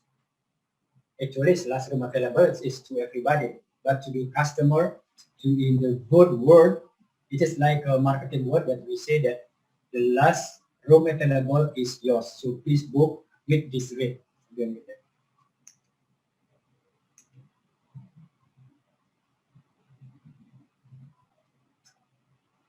Okay, so we allotted. That's another booking will coming during 100% in the booking.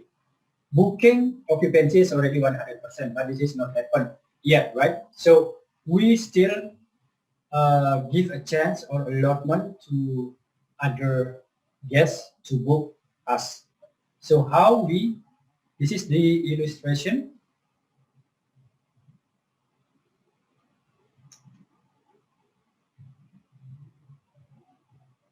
Okay, so there's 5 booking in 1 month before arrival. However, we stop booking that's pay 100 US dollars. So that's we call is, are we ready to reject the booking? If we ready to reject the booking, yes, we can reject this booking. But if this guest willing to pay 150, that's we can accept the booking.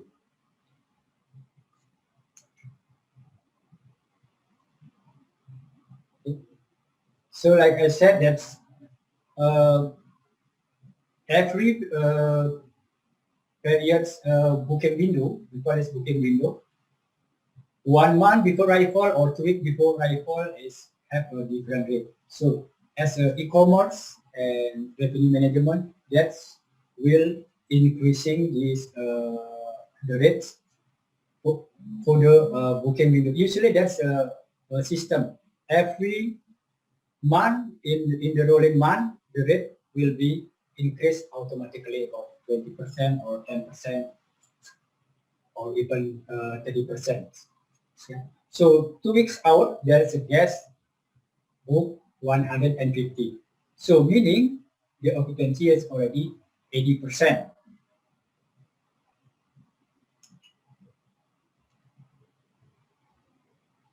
Then there's another 3 booking coming in the last minute.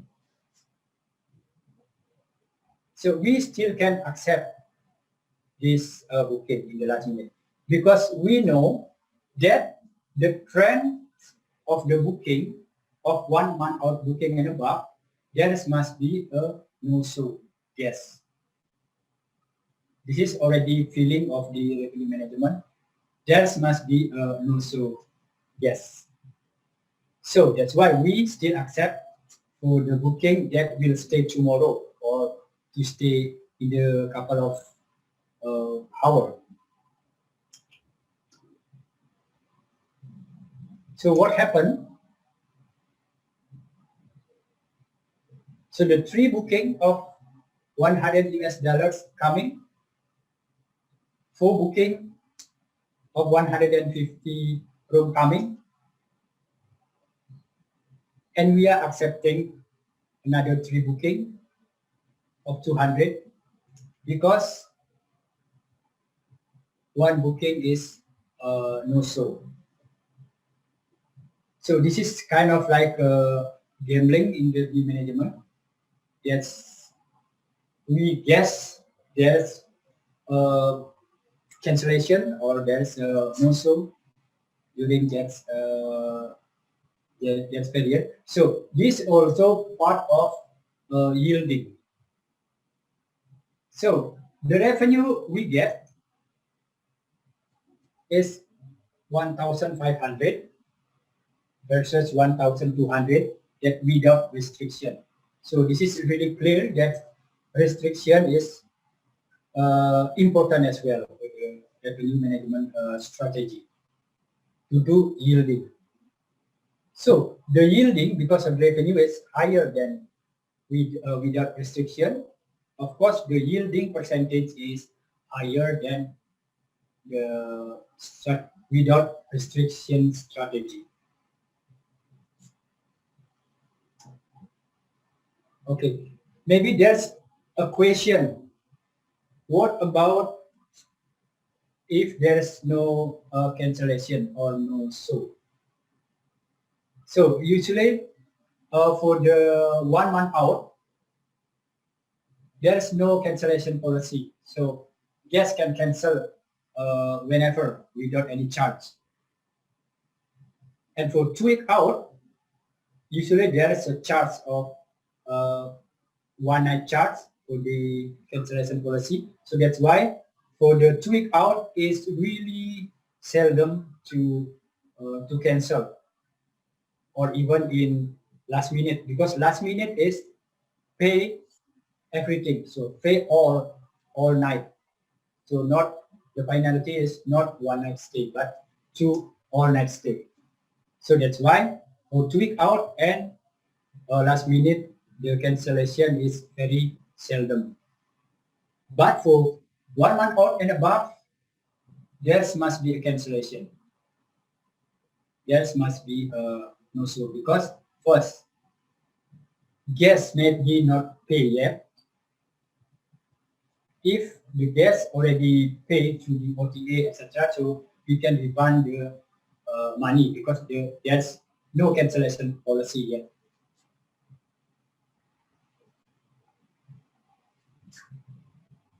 Okay. Any question from the first strategy in terms of restriction?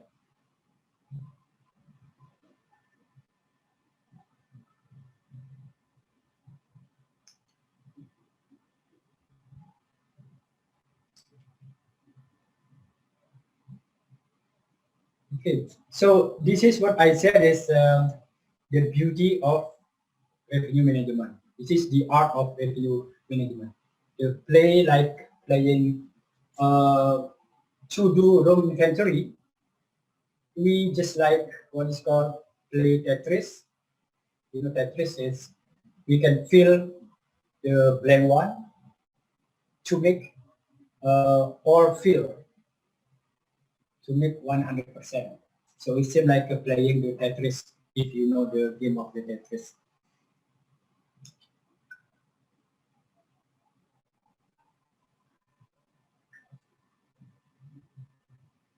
Okay. Another strategy also giving is the length of stay. So you see on the screen that the high demand and the low demand, the failure is quite high. So for the guests who pay 200 US dollar, so can stay only 2 days. So there's no restriction. There's maybe no restriction for guests who pay 200 US dollar to pay higher rate. But the guests who pay lower rate, there's some restriction. So have to stay minimum in certain period just to avoid this falling. If you see on the screen the yellow block, we try to increase this occupancy. So like I said, like play Tetris. So by this restriction, have to passing this area. But from this restriction, we do a promotion. The promotion is we do is stay longer promotion, meaning that this rate will be lower than the normal rate. So this is to encourage customer to stay longer, or we can implement stay 2 or stay 5, stay 4, for example.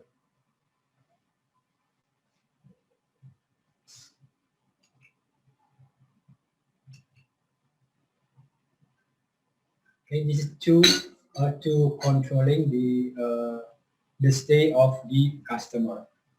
Which customer have to stay longer, or we can make a promotion to encourage customer to stay longer by giving some promotion. Of course, the rate will become lower. So, for example, like if you stay 2 days, the rate is 200. But there's a package or promotion, stay 3 nights, pay only 2 nights. So pay stay 3 nights, you only pay 2 nights with the rate of 200. So meaning is you only pay 400 US dollar, but you can stay 3 nights. So if we divide it by 3, of course will be lower than 200. So we play around with this pricing, how we beautify this pricing, how we make this price to encourage yes stay longer. So one of the example is stay pay. We call it stay pay, stay 3 nights, pay only 2 nights with that rate 200 rate.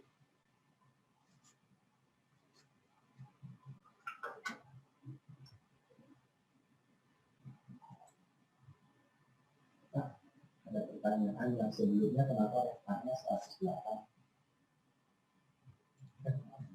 108? Oh. Sebelumnya lagi.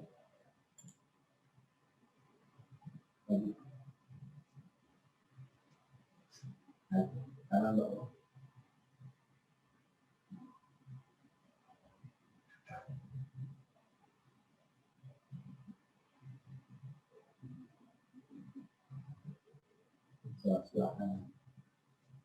Okay, we will discuss about this part in the next slide. However, just give this general information what is RevPAR. RevPAR calculation is occupancy, revenue divided by room availability.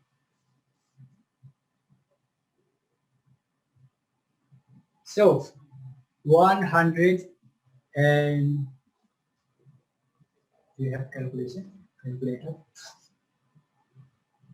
So can anyone calculate 1,200 divided by 10? 120, yeah. Oh, okay. Oh, sorry. This. Thank you very much. Siapa yang tadi? Okay, thank you very much for this correction.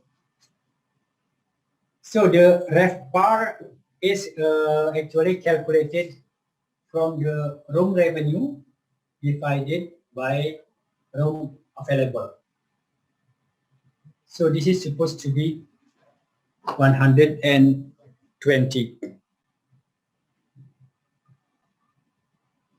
Wait a minute.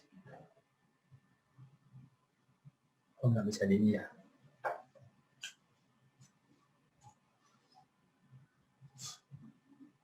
Okay, thank you very much for this correction. So the red bar actually is 120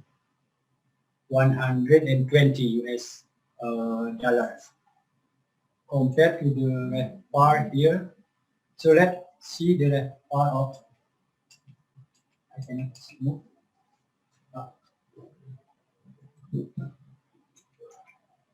Oh yeah. Okay. Yeah.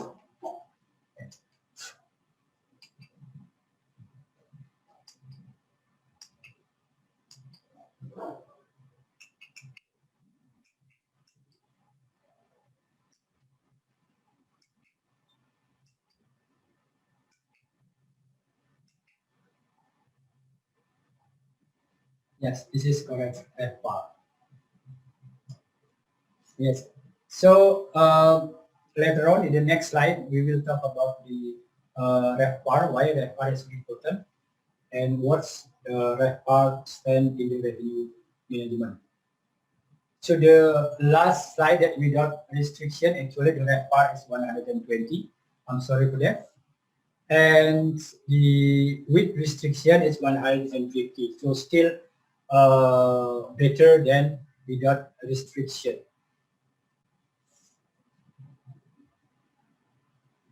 Okay, I think there's some question.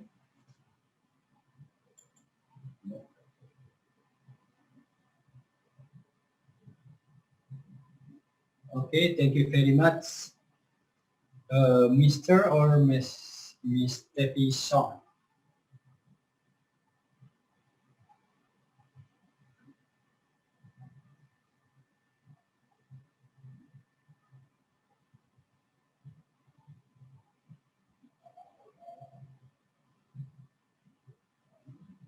Okay, thank you very much. So this is quite good discussion, understanding of the ref part.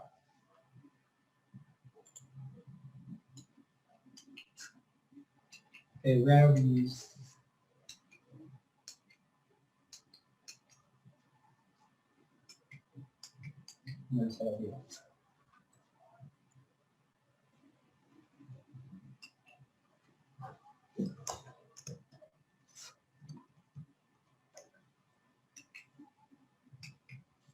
yeah, we have to be.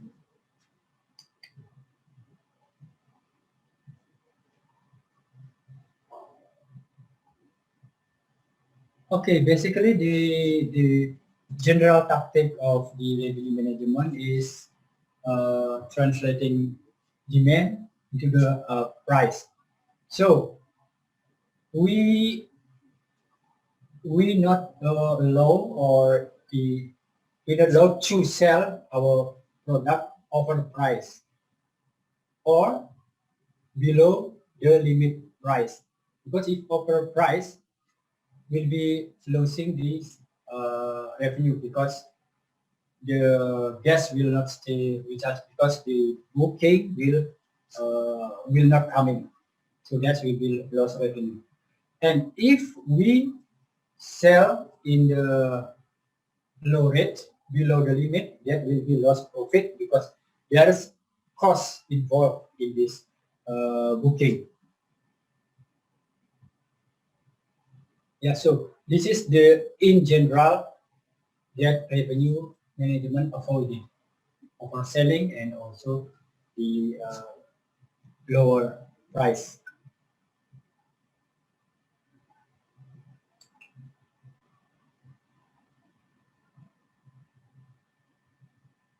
Okay, basically the goal of revenue management together with e-commerce is to capture the mushroom revenue. How to capture is by analyzing the existing demand to maximizing revenue. So we analyzing last year demand, what is the demand last year, and translating into the strategy that what we do now and what we'll do in the next 3 months. Okay. And we always talk about the demand. What is the demand? Like mentioned yesterday, that the demand is defined all the people that want to stay at the property, so to stay with us. So doesn't care is stay or not stay. So we capture all people who willing to stay, want to stay. Yeah, it's different with the actual. Actual is stay with us, but demand is also not stay with us. So the calculation of demand is room sold plus demand turned down, plus cancellation or reject booking or no sold. So we calculate plus room sold actual, that's we call demand. Because all that's data or all that's guest is willing to stay with us.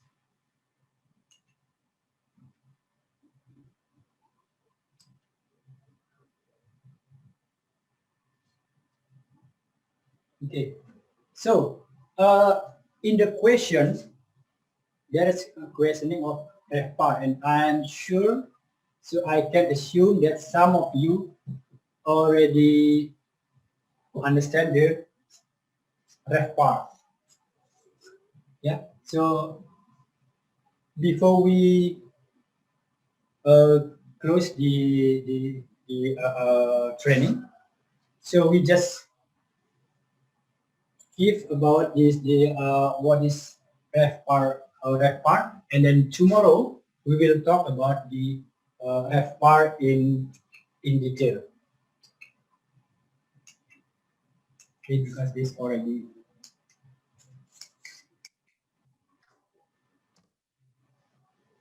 I cannot.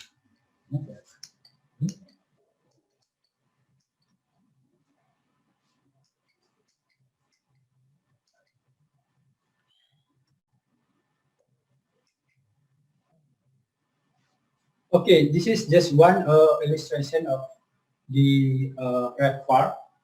RevPAR is the goal of revenue management, KPI of revenue management. So to get RevPAR, there's two ways. So same as we go to Denpasar, if you are Balinese that stay in Bali, that's if we go to Denpasar or to wherever. So there must be no only one way. That's two way. Yeah. So our goal or our destination is RevPAR. To go to RevPAR, we can go by occupancy or go by ADR. Also, it's depend on you. So during low season, we can go by occupancy. During high season, we can go by ADR. And of course, there is what is called it sign that we have to follow in regard of the pricing, not too low or not too high. Okay, so thank you very much. Because of this, the time is already 4 o'clock. Feel free to have a question in the chat as well, in the WhatsApp. So from this RevPAR, tomorrow we will talk about the RevPAR. and to continue with this concept in detail. Okay, thank you very much. Okay, I give to Pak Johannes to close this training. You, Pak? Right. Okay. So, how's everyone doing? Any questions? Hold on.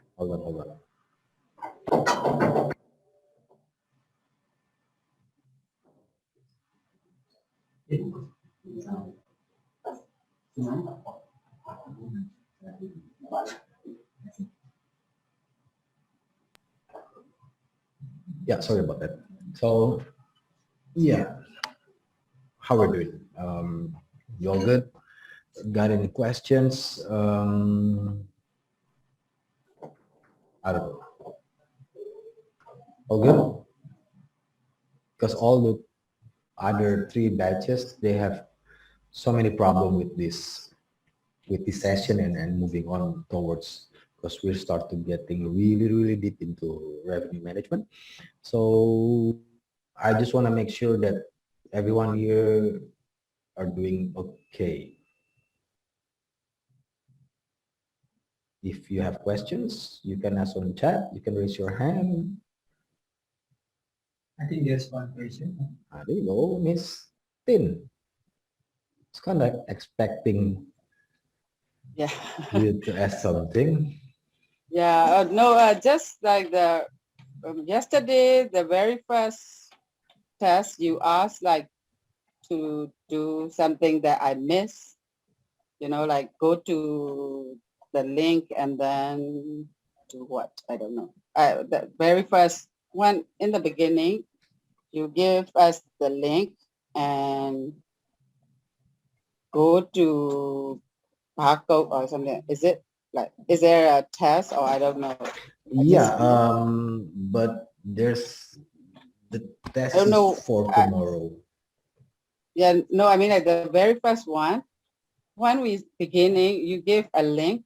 Oh yeah, Yeah, there I was missed it. So there was 2 links outside from the attendance, the presence link. before attendance, you said Before like attendance. it's a There's test or something. initial understanding of e-commerce. I think it's not a test actually; it's just a survey. Yeah. So to help us understand. Yeah, that I missed to. I didn't got to do it like It's okay. when I. So yeah, I don't have to do it. Or do you want to send again? So No, it's okay. Okay, that I didn't do it. That's all I want to say. Right. So yeah, if no one's got any questions, that means we're doing. We have the attendance list. Yes, we do. It's on the. Oh Lord, no. Okay. Please, Miss Edfi. Okay, thank you. What you say a lot now when you see my... Yeah, I saw your name and I was like, oh my Lord. Okay, so Pak Agung, I'm just wondering because revenue management in hotels are right now very common, and every hotel must have this revenue management thing. Can you share with us how is the pricing strategy being determined in the hotel when there is a revenue manager, or you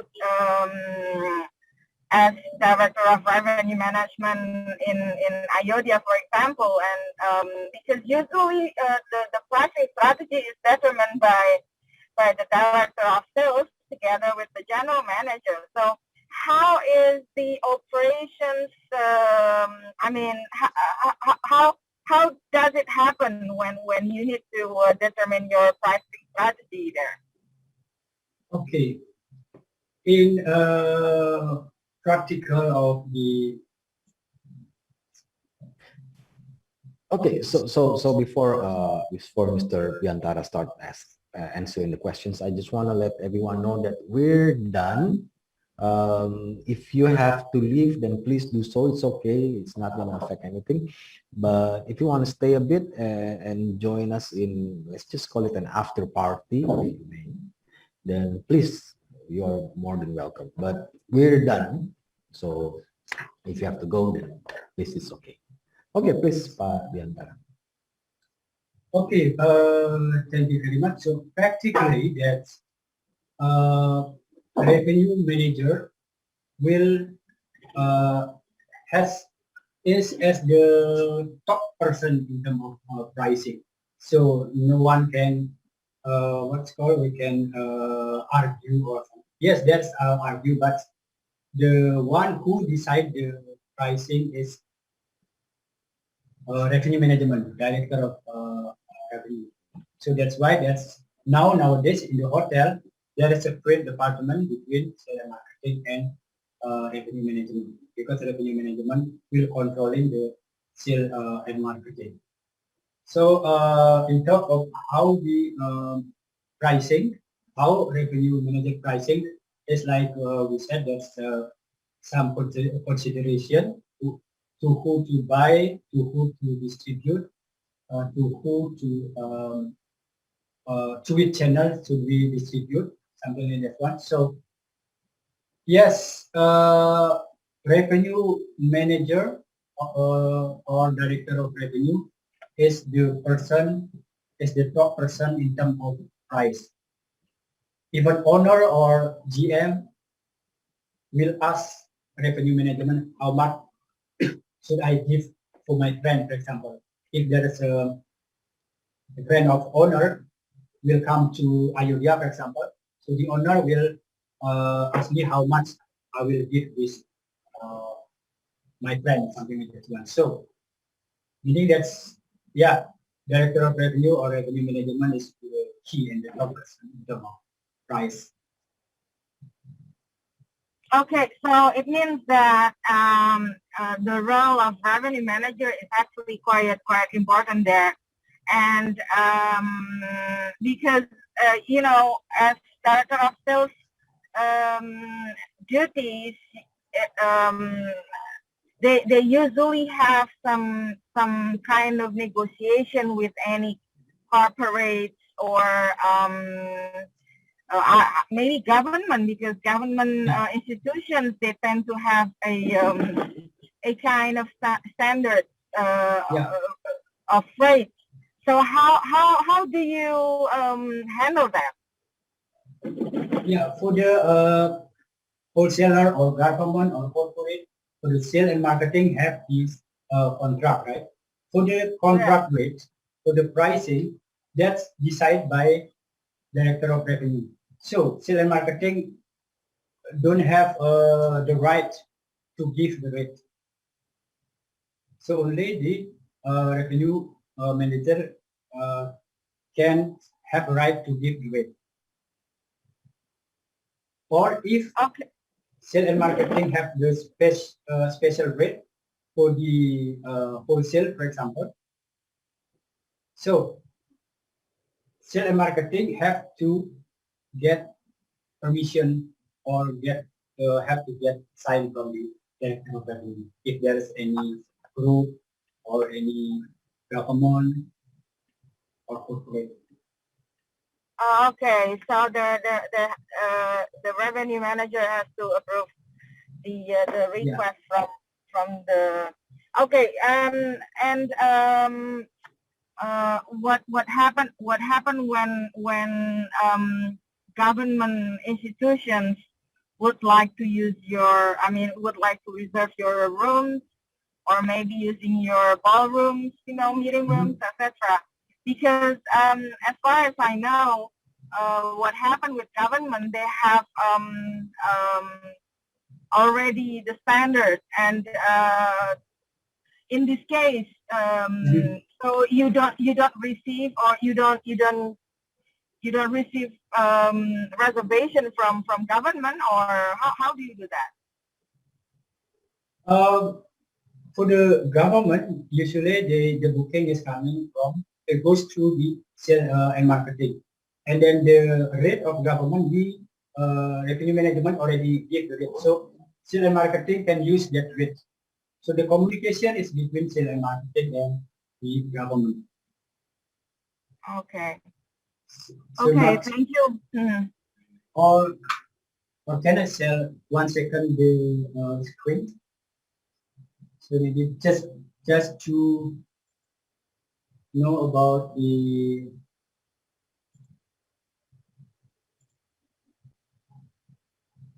okay, Miss siapa tadi? Miss Abby. Okay, just to give illustration of the revenue management in the hotel. So this is not in the book or in the training. Just to give illustration is what is hotel management do usually. So I just give illustration is like the A-Team, if you know the movie of the A-Team. Yep, So that's this a is very the old movie. yes, correct. Okay. So this is the director of room. This is the Zoom. This is HR and this is next week. Yeah.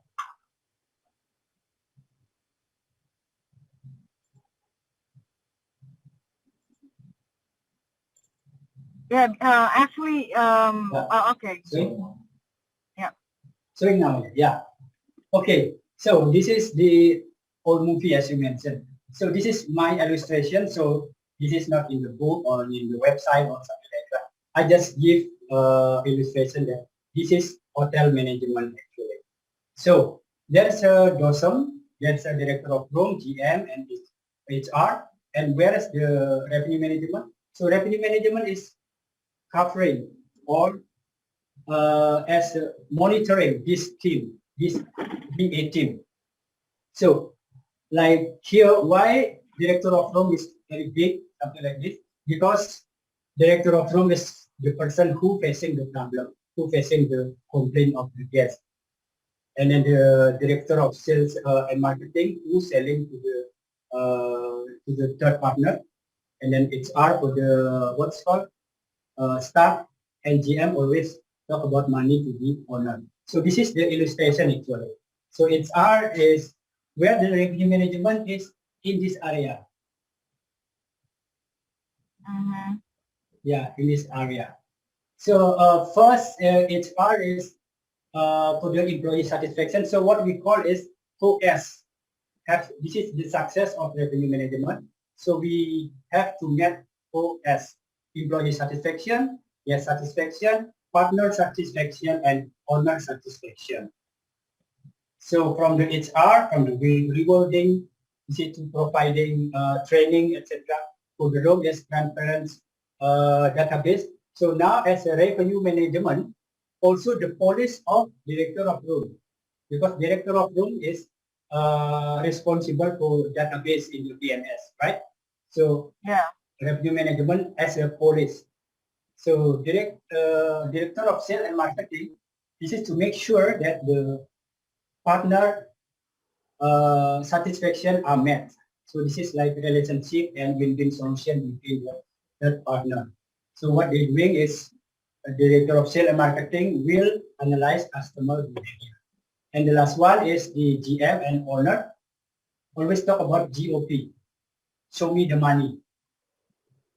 So revenue management will do the strategy with DOSM and will analyze the data with director of room and will show the money to the owner with GM. So this is just my illustration. Again, this is not in the website or in the book, etc. I just make myself. Okay, so it means that when there is no director of revenue management, the revenue managers can be under director of room. No, revenue manager will be under director of sales and marketing, because this is related okay. to strategy and also to digital marketing. However, Oh. when I was in Bangkok, my title in that time is revenue manager, but my report directly to GM, not to Yeah. director of sales and marketing, because Mhm. nowadays it's like conflict of interest because revenue management monitoring or controlling sales and marketing, my revenue management under the sales and marketing. So it's like conflict of interest. To avoid conflict of interest, so that's a revenue manager directly report to GM, so not to person. That's nowadays. Oh, okay. Yeah, Yeah. and that makes sense. That makes sense because yeah, director of rooms and director of sales and marketing usually they fight for for leads Right. So the of business. director of sales and marketing fight for the lead and for the price, while director of room fighting with the inventory. Occupancy. Yeah, Yeah. occupancy and inventory, something like that. Yeah, it's like I said, that love and hate relationship. We are fighting, but at the end of the day, we having coffee together, right? Yeah, right. Yeah. Okay, thank you, Pak Agung. Okay, thank you very much. Yeah. Revenue management, isn't it FC job?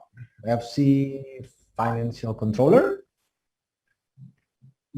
No, because finance and finance controller not make a strategy. So revenue management is to get revenue that not coming yet. But the finance is to calculate or controlling the revenue that's already there, that's already you get. So there's no strategy how to get the revenue.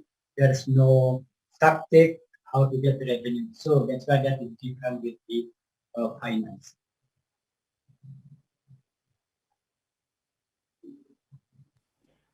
You're right. Anything else? Anyone else? Anyone else got any question?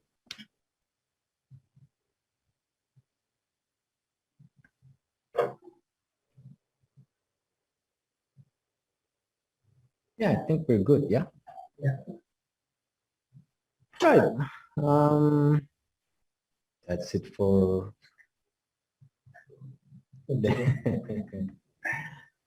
I don't know. Those who knows the A-team is pretty old. Yeah.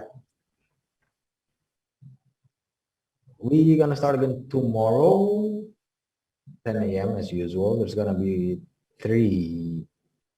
two tests tomorrow and one survey. But yeah, that's basically it. So I'll see you everyone. I'll see you all tomorrow, same time, 10 a.m. GMT plus 7. Wonderful. Bye. Have a nice day. Thank you. Bye-bye. Drive safely. Wear a helmet. I don't know.